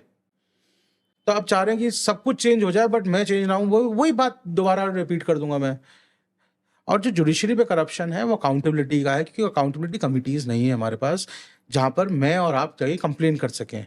प्रॉब्लम ये है कि मैं और आप कंप्लेन करेंगे तो we will be put in a box कि आपके पास क्या एविडेंस है, आप मलाइन करना चाहते हैं, आप प्रेशराइज करना चाहते हैं। बट और ये खुद ही हमें सोचना पड़ेगा। बहुत कमेंडेबल है हमारे चीफ जस्टिस ऑफ इंडिया और कॉलेजियम जो इस समय है कि उन्होंने इतना ट्रांसपेरेंसी रखी। उन्होंने बताया कि जजेस को हम ट्रांसफ़र कर रहे हैं या ये इस तरह का एक इवेंट हुआ है। पहले, आज से पहले कभी नहीं रिस्पॉन्ड हुआ कर रहे हैं, वो प्रॉपर रिस्पॉन्ड। प्रॉपर, और इससे पहले तो कभी नहीं हुआ। शायद जुडिशरी को आज अपनी अहमियत और अपनी जिम्मेदारी और समझ में आ गई है। साख भी बचानी है, बिल्कुल बचानी पड़ेगी। जनता कहाँ जाएगी? सबसे ज़्यादा ट्रस्ट जुडिशरी पे है। आपके 2 चीफ जस्टिस ऑफ इंडिया बोल चुके हैं कि करप्शन है, वो डिनाई नहीं कर रहे हैं। क्या कौन सी, हाँ, क्या लीगल फर्टिलिटी डिनाई कर रही है? नहीं। क्या जुडिशियल फर्टिलिटी डिनाई कर रही है? नहीं। आप यूपी के किसी कोर्ट में चले जाइए, आप जाके देखिए, आपकी फाइल पिकअप नहीं होगी जब तक आप उस पेशकार को 10, 20 या 50 रुपए नहीं देंगे। आपकी फाइल पिक नहीं होगी, और वो जज के बगल में बैठा हुआ है। तो इतना छोटे लेवल से करप्शन स्टार्ट हो रहा है, लिस्टिंग से लेके फाइलिंग तक सब जगह करप्शन है। दैट इज अ प्रॉब्लम, और हम उसको रोक नहीं रहे हैं। कोई जो वर्कलोड ज्यादा है उसका भी एक रिजल्ट है ये कि लिस्टिंग और ये जो वर्कलोड मैकेनिज्म में ही करप्शन आ गया है। फैसला आपके मनमाफिक हो, इसके लिए करप्शन करना बिल्कुल अलग बात है, लेकिन आपकी लिस्टिंग हो जाए, आपकी तारीख आपके लग जाए, उसके लिए जो करप्शन है वो कैसा करप्शन है? प्रॉब्लम ये है कि ऐसा नहीं है सिर्फ हमारे देश में करप्शन है, बाहर भी है। पर बाहर करप्शन जो है ना, वो इसलिए होता है ताकि जो आपको काम तय किया गया है, निर्धारित किया गया है, वो आप ना करें। बट यहाँ पर करप्शन है कि जो आपको काम दिया गया है वो तो करें। बहरहाल जो आपको करना ही है उसके लिए भी करप्शन है। दैट वो प्रॉब्लमेटिक है। आप चाहे म्युनिसिपल बॉडी में चले जाइए, चाहे आप कहीं भी चले जाइए, आप सेंट्रल गवर्नमेंट में चले जाइए, वहां पर भी यही है। भाई ये फाइल आपको पास करनी है, डेवलपमेंट ऑफ द कंट्री के लिए पास कीजिए, उसमें तक करप्शन है। मेरा क्या, इसमें मेरा क्या फायदा? मैं तो बड़ा पढ़ के बना। वाई इज एग्जाम जिसमें 800 से 2000 लोग शायद यूपीएससी में सिलेक्ट होते हैं, इतनी जनता क्यों बैठ रही है सालों सालों? क्या क्या रिवॉर्ड मिल रहा है ऐसा जो उसमें बैठ रही है? पब्लिक सर्विस के लिए? सबसे लीस्ट परसेंटेज ऑफ क्वालिफिकेशन होगी उसकी। तब भी आपने आईआईटी किया, आपने इंजीनियरिंग की सीट खराब कर दी, आपने आईएम किया, उसकी सीट खराब कर दी, आपने एमबीबीएस एमडी किया, उसकी सीट खराब कर दी, फिर आप यूपीएससी देना चाहते हैं। क्यों? वाई? आपने कहीं और सुना है ऐसा किसी और देश में कि इसमें मैंने डॉक्टरी की पढ़ाई की और फिर मैं अनअकाउंटेड पावर जो मिलता है ना जनता को चलाने के लिए? आप you must have travelled across the globe. I have travelled, I have never seen कि किसी ने मेडिकल की पढ़ाई करी हो या इंजीनियरिंग की पढ़ाई करी हो, वो अपना सब कुछ छोड़ के गवर्नमेंट सर्विस में कोई एग्जाम देके कुछ कर रहे हो और उसके लिए ये पूरा कंपटीशन लगाओ। नहीं होता है। या तो पब्लिक पॉलिसी पढ़ते हैं, पब्लिक एडमिनिस्ट्रेशन पढ़ेंगे, फिर आएंगे। यहाँ सिपाही बनने के लिए भी उतनी ही होड़ है जितनी आईपीएस बनने के लिए है। तो हम समझ सकते हैं कि वो जो लाठी है सिपाही की, वो उसमें जो पावर है वो अनअकाउंटेड पावर है। पीएन बनने के भी एग्जाम के लिए कितने पीएचडी होल्डर्स देते हैं? वो तो जॉबलेसनेस का एक अलग सवाल भी है। तभी मैंने आपको कहा था ना, कॉर्पोरेट्स वी रिक्वायर कॉर्पोरेट्स।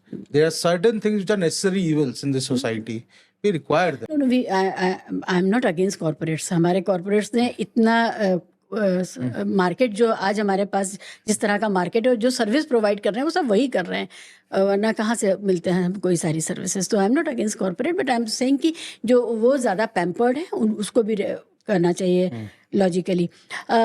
एक और लीगल एरिया है जहाँ पर समाज अब बिल्कुल उथल पुथल की स्थिति में है, वो जो ब्लू ड्रम हुआ और उस तरह के और केसेस हुए जहाँ पर महिलाओं से पीड़ित या पत्नियों से पीड़ित या लिव इन पार्टनर से पीड़ित पुरुषों ने बहुत एक्सट्रीम स्टेप्स लिए। एक तो सवाल ये होता है कि साइकोलॉजिकली हम लोग, क्या हमारे पुरुष प्रेशर लेने के लिए तैयार नहीं है? क्या वो एस्केपिस्ट माइंडसेट में चले गए हैं जो वो इतना बड़ा कदम उठाते हैं अपने खिलाफ, बजाय इसके कि उसको फेस करें और उसको डिबंक करें या उसका पर्दाफाश करें? एक चीज़। दूसरी ये कि क्या हमारे कानून ही गड़बड़ हैं? क्या ऐसे समाज में जहाँ हर रोज़ इतने महिलाओं के साथ बलात्कार सचमुच हो रहे हैं, गैंग रेप्स हो रहे हैं, हत्याएं हो रही हैं, 86 sexual assault cases every day. 86 sexual assault, और ज़्यादातर असॉल्ट केसेस अगर आप अपने परिवार की भी महिलाओं से बात करें तो वो अननोटिस्ड और अनरिपोर्टेड जाते हैं क्योंकि वो पचड़े में पड़ना नहीं I'm चाहते saying हैं 86 reported. I should correct myself. 86 reported cases daily. Daily, है ना? ऐसे में और फिर अभी भी हमारे यहाँ डोमेस्टिक वायलेंस परिवारों में हो रहा है। ऐसा नहीं हो रहा है कि नहीं होता, अब तो वो स्पिल ओवर करके बाहर भी आ जाता है। कितनी बार हमारे जो सर्विस प्रोवाइडर महिलाएं हैं वो रंगीन चेहरा लेकर के सामने आती हैं, उनकी आंख नीली है, चेहरा नीला पड़ा हुआ है। 1 in 3 women face domestic violence, physical domestic violence in our country. 1 in 3. Yes yes. तो ऐसे समाज में जहाँ ये सब हो रहा हो वहाँ अब एक आउटक्राई इस तरह का बना है कि भाई इस कानून जो है वो मेल हेटिंग कानून बन गए हैं। मैम, क्या करें इसका, कैसे करें? कानून मेल हेटिंग नहीं है। कानून क्यों किसी को हेट करेगा? जो कानून है ना वो प्रोटेक्शन के लिए बने गए हैं ऑफ अ क्लास जो ऑप्रेस्ड है ना? और और हर कानून का मिसयूज होता है। ऐसा नहीं है सिर्फ इन कानून का, हर कानून का मिसयूज और यूज दोनों होता है। बट उसके स्टैट्स किस तरह से हैं वो बहुत इंपॉर्टेंट रखता है। स्टैटिस्टिक्स क्या है? तो जो स्टैटिस्टिक्स हैं वो ये हैं कि 1 in 5 केसेस शायद आपके जो हैं वो फॉल्स हैं, और उसके भी बहुत सारे कारण हैं कि वो फॉल्स क्यों हैं। तो अगर हम जुरिस्प्रूडेंस लेवल पे देखें या थियोरेटिक लेवल पे देखें या as a criminology point of view से देखें और इसके बिल्कुल नीचे जाएं और सोसाइटी की पॉइंट ऑफ व्यू से देखें, तो ये समझना पड़ेगा हमें कि ये क्वेश्चन आता है कि क्यों हो रहा है। पहली बात तो why is a divorce taboo in a country, कि तलाक हो रहा है। सी, इफ अगर दो लोग साथ में नहीं रह पा रहे हैं, लेट देम गेट सेपरेटेड। वो दो लोगों का निजी मामला है, उसमें सोसाइटी इतना प्रेशर क्यों क्रिएट कर रही है कि वो साथ रहें?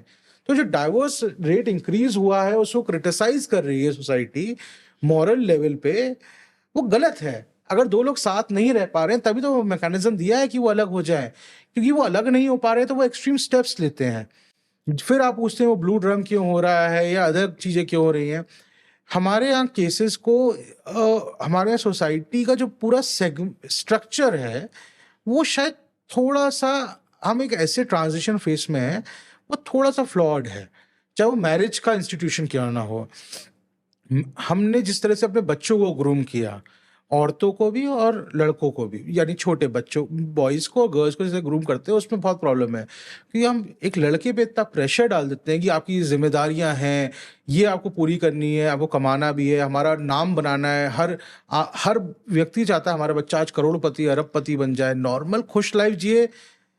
ये कोई नहीं सिखा रहा उस बच्चे को। सेटिस्फैक्शन नहीं। आप उनको पता नहीं क्या एम दे रहे हैं। दूसरी तरफ आप लड़कियों को सिखा रहे हैं कि आप इंडिपेंडेंट रहिए, बिल्कुल आप निडर रहिए, और फिर आप उसके मर्जी के बिना, लड़के की मर्जी के बिना और लड़की की मर्जी के बिना, एक अरेंज मैरिज में आप कहते हैं नहीं आप इससे ही शादी करेंगे। कोर्टशिप पीरियड्स नहीं है, वो एक दूसरे को जानते नहीं है। फिर वो क्लैश होता है टू आइडियोलॉजीज का, एक जिस पे प्रेशर डाला गया है कि उसको बहुत कुछ अचीव करना है लाइफ में, और एक जो उसको सिखाया गया है उसको इंडिपेंडेंट रहना है लाइफ में। विमेन, अगर आप किसी इंसान जो वो ये बोल रहा है कि ये और जो वाइफ फ्रेंडली लॉज हैं, अगर आप उसमें वाइफ हटा दें, अगर वो आप कहें कि क्या ये आप लॉज चाहेंगे अपनी बहन, अपनी मदर, अपनी फ्रेंड या सिस्टर किसी के लिए, तो वो हाँ बोलेगा। जब तक वो लॉ वाइफ के क्वेश्चन वाइफ के पॉइंट ऑफ व्यू से पूछा जा रहा है तभी तक वो ना आ रही है, क्योंकि हमें अपने सोसाइटी के जितने सोशल इविल्स हैं वो भी पता ही हैं। हमारा शायद आज के टाइम में बहुत कम देश रह गए हैं जहाँ ये अरेंज मैरिज का कंसेप्ट बचा है, और इसको हमें कॉल आउट करना पड़ेगा कि ये बहुत फ्लॉड कंसेप्ट है। दो लोग जो एक दूसरे को जानते नहीं है, जिनको ये बड़ा किया गया है कि आप अपनी लाइफ इंडिपेंडेंटली जिएंगे और आपको सोचने की शक्ति है, आपको काम करने की शक्ति दी जा रही है। आप उनको फोर्स करके एक ऐसे बाइंड में डाल रहे हैं और बिना कोर्टशिप पीरियड के जहाँ वो एक दूसरे को जानते नहीं हैं, तो वो प्रॉब्लम है। डिवोर्स मुश्किल है, ये तो है। आपने कहा उसको आसान बनाना चाहिए और इसको नॉर्मल लेना चाहिए समाज को। ये तो समाज के एटीट्यूड पे बात है। एक डिवोर्स का पहलू है जिसमें महिलाओं को जो मिलता है मेंटेनेंस और एलिमनी के नाम पर, उसको लेकर के एक बहुत फिजा बन गई है कि गोल्ड डिगर्स हैं। हालांकि मर्द जब दहेज लेते हैं तो उनको गोल्ड डिगर नहीं कहा जाता है। कौन चाहता है कि मेरी और शादी टूट जाए? नहीं, ऐसे केसेस आए ना कि एक महिला है, उसकी ये तीसरी एलिमनी है। देखिए, हर सोसाइटी में कुछ ना कुछ ऐसे सेगमेंट्स, कुछ ना कुछ ऐसे लोग होते हैं जो किसी चीज का मिसयूज करते हैं, बट उस पे आप पूरी महिला समाज को बुरा बना नहीं, दें या कानून पूरे के पूरे लॉज उनसे वापस ले लें, दैट इज नहीं नॉट नहीं, करेक्ट। जो लोग इसके पीड़ित हैं वो भी जानते हैं कि मेरी बहन ऐसी नहीं है, मेरी माँ ऐसी नहीं है। ठीक है, वो अपनी पत्नी को, मैं ये नहीं कह रही, मैं ये कह रही हूँ क्या कानून को किसी तरह से ज्यादा रैशनलाइज करने की मैम, जरूरत है कानून यहाँ पर? करता है, करता है? ऐसा है। ग्राउंड रियलिटी कुछ और है और जो व्हाट्सएप पे और जो इस पे चल रहा है वो रियलिटी बहुत अलग है। ओके। प्रॉब्लम ये है, अभी फिर उसी व्हाट्सएप पे रियल फैक्ट चेक कोई करता नहीं है। जब प्रॉब्लम ये है कि हमारे यहाँ वो एविडेंस नहीं असल में रील से हमारी ओपिनियन बन रियल रही से है। ओपिनियन आप बना रहे हैं। देखिए, कई चीजें गलत हुई हैं, ऐसा नहीं है कि मर्द गलत हैं या औरत गलत है। इंसान जो गलत है वो गलत है। गलतियां इंसान मेल से भी हो रही हैं, फीमेल से भी हो रही हैं। विमेन एट्रोसिटीज इस देश में बहुत हुई हैं। डाउरी डेथ्स हमारे यहाँ आज भी around 36 dowry deaths per day हैं, पर डे, जी। जहाँ जला दिया जा रहा है, फांसी लगा दी जा रही है, डाउरी के लिए फोर्स किया जा रहा है। डाउरी हमारी सोसाइटी से गई नहीं है।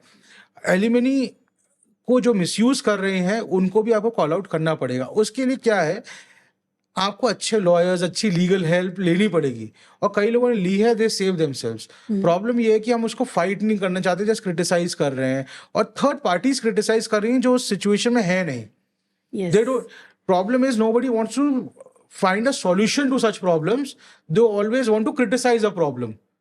They don't. Nobody wants to find a solution.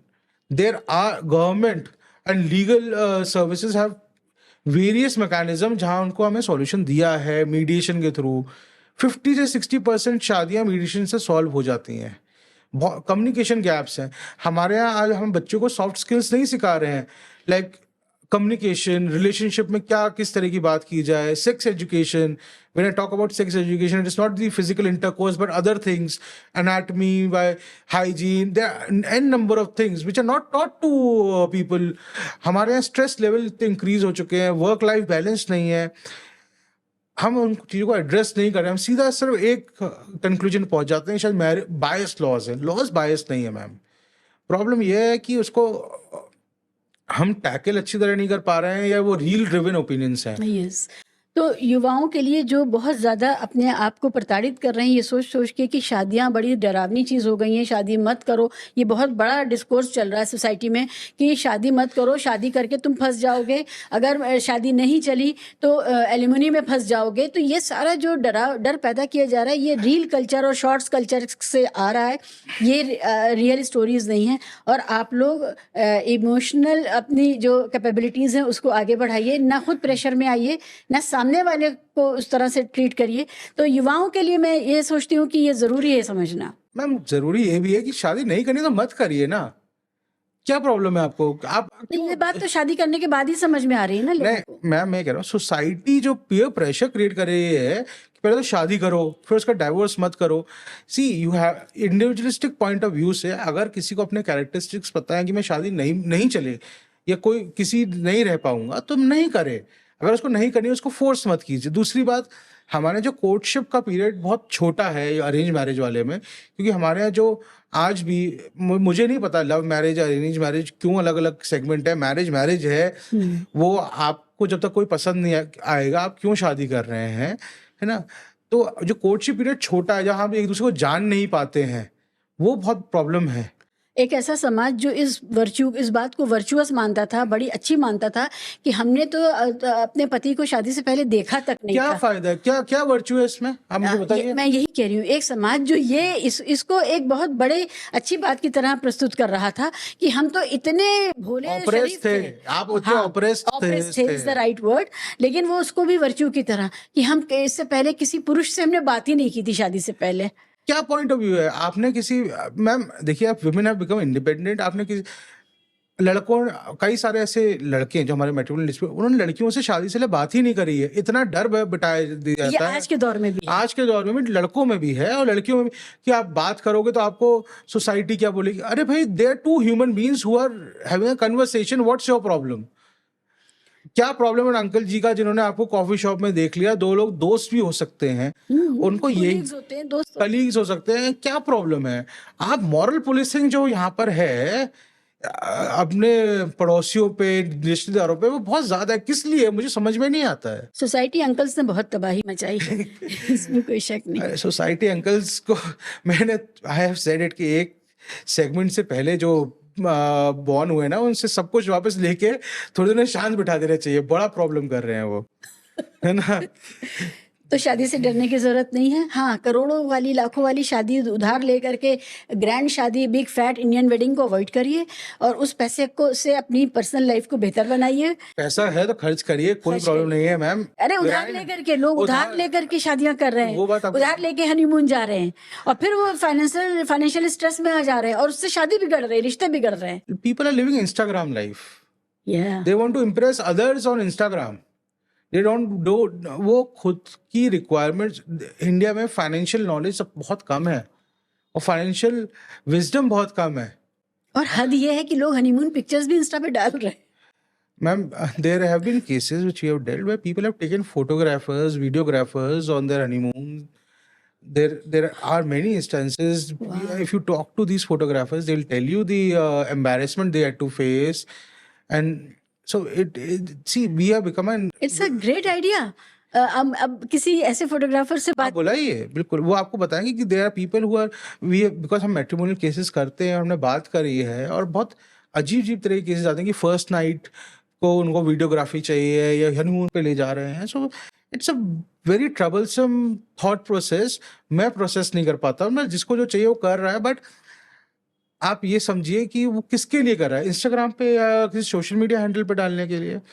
Y do need an approval of a third person of the world? Why?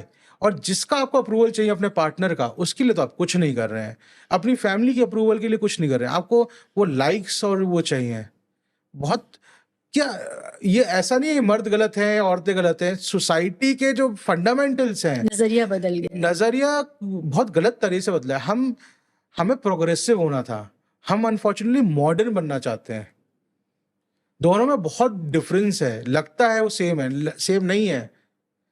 और हमें ना वो जो टेलीविजन पे जो हम वेस्टर्न वर्ल्ड देखना चाहते हैं, देख रहे हैं, वेस्टर्न वर्ल्ड वैसा है नहीं। यहाँ अगर कोई वहाँ पर जाते हैं जो लोग, उनसे पूछिएगा, Europe is a very family driven society. Australia में 6 बजे के बाद सब लोग अपने घर में होते हैं, फैमिली टाइम स्पेंड करते हैं। बिल्कुल सही कह रहे हैं। यूके और मतलब सारे यूरोप में आप देखिए, शाम को लोग अपने घरों में उसी तरह, अभी भी वर्किंग क्लास की तरह साइकिलों पे बाहर वापस जाते दे हैं। Are very good family oriented societies. हम सब क्या करते हैं, टीवी में यूएस का एक पोर्ट्रेल दिखाया गया है, वो सोचते हैं वो वेस्टर्न वर्ल्ड है, उसको हम चाहते हैं वैसा बन। आप या जानकारी का अभाव है, पढ़ते हैं नहीं, हमने किताबें पढ़नी बंद कर दी हैं, हमने न्यूज़ जानकारी लेने बंद कर दी है। व्हाट्सएप, इंस्टाग्राम पे जो चल रहा है वो हम उसको सच मान ले रहे हैं। ग्लैमर इन्फ्लुएंशियल, ग्लैमर लेना चाहते हैं आप। लोगों को अपनी शादी नहीं चलानी, अपनी शादी ग्लैमरसली चलानी है। बहुत, everybody wants to be a hero और heroine of the entire thing, but वो क्या है ना, वो एक भी नहीं बन पाता 100 में से। Everybody is a normal person. Shahrukh Khan भी अपने घर में इस तरह से एक्ट नहीं करते होंगे, आजकल के लोग करने लगे। Unfortunate, that is unfortunate part. True. हमने शादी पर बहुत प्रेशर डाल दिया है, फाइनेंशियल प्रेशर भी डाल दिया है, और जो दिखावे का जो परफॉर्मेटरी पर प्रेशर है वो भी बहुत ज़्यादा डाल दिया है। तो शादी कोई ऐसी परफॉर्मेंस नहीं है जो आपको दुनिया को दिखाने के लिए करनी है। शादी आपके घर में आपको सुकून दे, आपका आप जब अपने घर वापस जाएँ काम से, तो आप एक भरोसेमंद साथी के साथ हों, वो बेसिक रिक्वायरमेंट है, उस पर आप ध्यान दीजिए। तो बजाय इसके कि ये सोचना कि कानून जो है वो प्रो वुमेन है और वो मेन को पनिश कर रहे हैं, आप थोड़ा बैलेंस देखिए और एक भाई और पिता और पुत्र की तरह जब आप देखेंगे तो आपको वही कानून ठीक लगने लगेंगे। मैम प्रॉब्लम ये है कि हम happiness and satisfaction we are not searching for, we are very low on happiness index in a country, we are very high on stress index in the world. We are not understanding कि जब तक हमें वो सोच और समझ आती है ना, बहुत देर हो चुकी होती है। एक बहुत अच्छा एग्जाम्पल है कि एलुमनाई मीट ऑफ IIM जो 25 साल में होती थी, तो 15 साल में होने लगी हैं, क्योंकि स्ट्रेस ले ही नहीं पा रही जन, इतने लोग कम हो जा रहे हैं कि 25वीं एलुमनाई मीट ही नहीं कर पा रहे हैं, अरे बाप रे! इसलिए वो 15 साल की एलुमनाई मीट्स हो रही हैं। That is a fact, you can check with. क्यों ये बताइए कि क्या क्योंकि है? स्ट्रेस है ma'am, stress is killing people. अब क्या बात कर रहे हैं, स्ट्रेस किडनीज पे, लिवर, आप किसी डॉक्टर को, stress is the biggest killer of human life today. And India में इतना स्ट्रेस है, हर एक व्यक्ति को आज उसको, वो इंस्टाग्राम पे खुश होना चाहता है, बड़ी गाड़ी लेना चाहता है। आप अपने बच्चों पे इतना प्रेशर डाल रहे हैं हमारा समाज कि आपकी नौकरी हो तो इस तरह की नौकरी हो, फिर आपकी शादी हो तो वो भी हो, आपके बच्चे हों तो वो 2 हों, फिर सर घर हो, आप विदेश भी घूमने जाएं, यहाँ भी जाएं, कोई घर में कोई संतुष्टि नहीं ढूंढ रहा है, nobody is searching for it. Job कोई छोड़ देता है तो कहते हैं क्यों जॉब छोड़ दी, कैसे जियोगे? तो आप क्या, society has to see, as lawyers ना, we are social, we have a duty towards the society, we are social engineers. हम इस समाज का अच्छा और गलत दोनों पहलू देखते हैं और बहुत क्लोजली देखते हैं और एवरीडे बेसिस पे देखते हैं। और क्योंकि इतने सारे केसेस होते हैं, तो एक दिन में हम बहुत तरह के पहलू देख पाते हैं, कमर्शियल, मैट्रिमोनियल, फाइनेंशियल, पॉलिसी, हर तरह के। तो प्रॉब्लम ये है कि अगर आप हर चीज़ में जाएँ तो हमारी सोसाइटी के फंडामेंटल्स फ्लॉड हो गए हैं, दैट इज़ अ प्रॉब्लम। अब वो हम क्या है कि हमारे इंटेलेक्चुअल्स भी बड़ी-बड़ी बातें करने चाहते हैं। वो सिर्फ़ ऊपरी तौर पे क्रीमी और फसाद टाइप की बातें कि बहुत सुंदर, बट जो भीतर जो हमारे गलत हो रहा है, उसको कोई एड्रेस नहीं कर रहा है। बेसिक्स नहीं सुधार रहे। बेसिक्स कैसे सुधारेंगे? आप मेरी बात आप मानिए, हमारे यहाँ जो बच्चा जो स्कूल में पढ़ रहा है, उस पे आप एम्फसाइज़ कर रहे हैं फिज़िक्स, मैथ्स और बायोलॉजी, और आजकल वो अबैकस और पता नहीं क्या-क्या सब में क्वालीफाई कर ले, वो सिंगर भी बन जाए, वो डांसर भी बन जाए, वो स्पोर्ट्समैन भी बन जाए। आप बच्चे से सब कुछ चाह रहे हैं। वो 3 घंटे की फ़िल्म का जो हीरो होता था, वही आप चाहते हैं हाँ। कि वो सारी उम्र वो दैट इज़ हीरो। हीरो बन के घूमे। हाँ। नॉर्मल आदमी नहीं चाह रहे हैं आप। आप ये नहीं चाह रहे मेरा बच्चा खुश घूमे, मेरा बच्चा अमीर और खुश घूमे, ये चाह रहे हैं आप। क्यों? क्या हो गया आपको? ठीक बात है। आप पहले कहते थे आइए हमारी कुटिया में आइए, हमारे घर में आइए। दिल्ली में लोगों ने एक दूसरे के पड़ोसियों से, जो नई सोसाइटी से, बात नहीं करते हैं दिल्ली में, है ना? अच्छी-अच्छी में नहीं करते हैं। क्या है ये, अब ये मॉरल कंपास कहाँ से हिल गया है हमारा? ये सोसाइटी क्या होती है जो एक दूसरे की हेल्प करती है? वो बड़े शहरों से क्यों चला गया है? छोटे शहरों से भी तो इतना छोटे शहरों से इतना माइग्रेशन क्यों हो गया है? सी, आप जब लॉयर्स से बात करेंगे तो वो आपको इस तरह की बात बताएंगे कि जो ग्राउंड लेवल की रियलिटी है, वो हमारे पूरी कंट्री को शेप अप करती है, हमारी इकोनॉमी को, हमारी सोसाइटी को, फाइनेंशियल को, सब चीज़ को वो शेप अप करती है। बट वो जहाँ वहाँ पर हम गलत हो जाते हैं, तो हर तरह की बात गलत हो जाती है। आज आप चाह रहे हैं, आप एक स्ट्रॉम चली थी हमारे कंट्री में कि सबको इंजीनियर बनना था, सबको। क्यों भाई? और आपने करियर्स डिस्ट्रॉय कर दिए लोगों के, आपने इनोवेटिवनेस डिस्ट्रॉय कर दी हिंदुस्तान की। आप ये बताइए, 6th-7th क्लास का बच्चे को आप कोचिंग इंस्टीट्यूट्स में भेज रहे हैं कि वो इंजीनियर बन जाए, डॉक्टर बन जाए। आपने उसकी सोचने की शक्ति खत्म कर दी। आपके देश में क्या ऐसी रिसर्च हुई कुछ 25-30 सालों में, या क्या इनोवेशन किया हमारी कंट्री ने? आदित्य, हमारे यहाँ सबसे बड़ी मुसीबत ये भी है कि इंजीनियर बन के जॉब करना है, इंजीनियर बन के अपना कुछ इनोवेट नहीं करना, ना टेक्नोलॉजी वाइज ना अदर। क्या और किया हमने? और उससे पहले मैं एक प्रोफेसर साहब से बात कर रही थी, हमारे गेस्ट थी वो ये कह रही थी साइंसेस का सबसे ज़्यादा नुकसान ये हुआ है कि कोई बीएससी एमएससी पीएचडी करना ही नहीं चाहता है। 12th के बाद से स्टूडेंट गायब हो गया, वो सीधे एक कोर्स करेगा, बीटेक करेगा, एमटेक करेगा या उस मेडिकल में जाएगा और वो नौकरी बस उसको मिलनी चाहिए। तो बिल्कुल। नौकरी ड्रिवन इतना हो गया क्योंकि कोई रिवॉर्ड ही नहीं है। अगर आप रिसर्च करते हैं, हायर एजुकेशन में जाते हैं, साइंसेज में, स्टेम्स में, तो आपको कोई लॉ रिवॉर्ड नहीं है। में my alma mater is National University of Singapore. You know how much stipend मिलता था पीएचडी करने के लिए? 2500 Singapore dollars to 3200 Singapore dollars per month. Ji ji Now just convert it. Ji. That was the reward. Here nobody, आपको हमारे देश से कोई इनोवेशन आया ही नहीं है, रिसर्च रिसर्च जीरो स्कॉलर है। को जो स्टाइपेंड मिलता है उसको लोग आज सवाल उठाते हैं कि इनको पढ़ने के लिए पैसे क्यों दिए जा रहे हैं, और ये तो हमारे देश पर बोझ है, टैक्स पेयर पे बोझ है। जैसे वो आज टैक्स वॉर चल रहा है ना, कौन सा फाइटर जेट है आपके पास अपना बनाया हुआ? कौन सा वेपन है आपके पास? क्या करना? क्यों आप फिर अब्दुल कलाम को प्रेज करते हैं? इसलिए नहीं कि उन्होंने रिसर्च करी, उन्होंने ये कि आज कौन है आपके यहाँ? आप अपने बच्चे को तो आप चाहते नहीं कि वो कुछ रिसर्च करे। आपका बच्चा थिंकर बने या साइंटिस्ट बने या कोई इनोवेट करे, तो आप वो चाहते नहीं। आप चाहते हैं उसे जॉब लग जाए, 1 करोड़ का पैकेज लग जाए। That is the only satisfaction people are searching for. Why you are, our society is morally killing our own society. That is the problem. We are not producing any innovators. What innovation have we done in 30 years? I ask again, zero.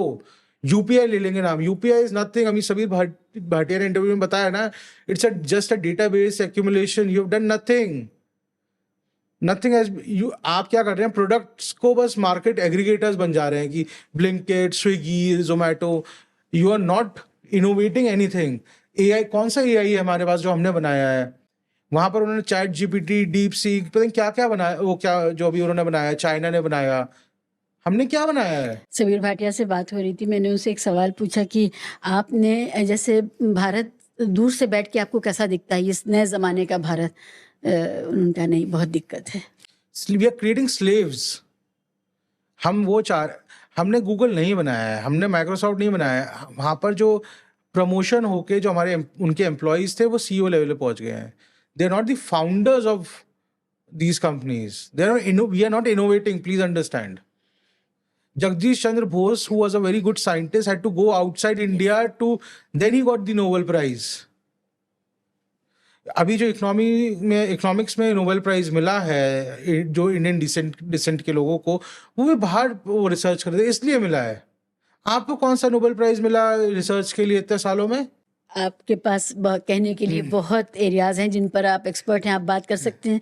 और क्योंकि आप lawyer हैं और आपकी multiple fields हैं, तो आपको conflict, जितनी भी तरह के कन्फ्लिक्ट है सोसाइटी में, उनका पता है। अब मकसद यही था आपसे बात करने का शुक्रिया, कि बहुत अच्छा लगा। आप उन सारी चीज़ों के बारे में बात करें। जो लास्ट सेगमेंट है वो हमारे युवाओं को सोचने पर पर्टिकुलरली मजबूर करे। तो हमारे सोसाइटी के रिटायर्ड अंकल्स जो वॉर मॉन्गरिंग कर रहे हैं, वहाँ से लेकर के जो हमारे युवा हैं जो सिर्फ जॉब्स को ही सब कुछ समझते हैं, वहाँ तक हमने बात कही है, ग्राउंड कवर किया है। कोई ऐसी बात जो आप कहना चाहते हो? I think it's important that we keep our nation first now. हम अपने देश के लिए काम करें और वो हमें सोचना पड़ेगा किस तरह के काम करना चाहते हैं। शायद पॉजिटिवली काम करें तो बहुत बेटर रहेगा, क्योंकि अगर आप और सोसाइटी अगर आपकी फ्लरिश करेगी तो आप भी फ्लरिश करेंगे। और थोड़ा सा ना हमें अब ये व्हाट्सएप से हट के थोड़ा ग्राउंड रियलिटी की तरफ जाना पड़ेगा। हमें अपने बेसिक्स और फाउंडेशंस क्लियर करने पड़ेंगे। हमारे पास बहुत पोटेंशियल है, हमारे देश में बहुत पोटेंशियल है अच्छा करने का। इतना यूथ है हमारे पास, इतना मैन पावर है, इतने अच्छे अच्छे थिंकर्स हैं। नासा में जो साइंटिस्ट हैं वो हमारे पास हमारे से जा रहे हैं, इंटरनेशनल डॉक्टर्स वहाँ जा रहे हैं। बाहर क्यों जाना पड़ रहा है? यहाँ क्यों नहीं काम कर पा रहे हैं हम? बाहर इनोवेशन क्यों कर रहे हैं, वो यहाँ क्यों नहीं कर रहे हैं? वो हमें सोचना पड़ेगा और हमें अपने देश के लिए करना पड़ेगा। बिल्कुल ठीक। हम अपने बेस्ट लोगों को मजबूर हैं खोने के लिए, बाहर चले जाते हैं वो लोग। हम उनको साफ हवा पानी से शुरुआत करें और ये सबके लिए हो, और यहाँ से शुरुआत करते हुए उनकी अपनी जिम्मेदारी जो है वो निभाएं देश के प्रति। उसके लिए भी यहाँ एक माहौल पैदा करना पड़ेगा, जी। वो माहौल यहाँ पैदा हो, इसकी बहुत ज़रूरत है। आदित्य, बहुत अच्छा लगा और मुझे उम्मीद है हम लोग फिर दोबारा बैठेंगे और Thank किसी you. स्पेसिफिक टॉपिक पे भी बात करेंगे। आज हमारा कैनवास बहुत बिखरा शायद हुआ, बहुत बहुत wide बड़ा हो गया। था, बहुत बड़ा था, क्योंकि हम पहली बार बात कर रहे थे। Thank you so much for coming.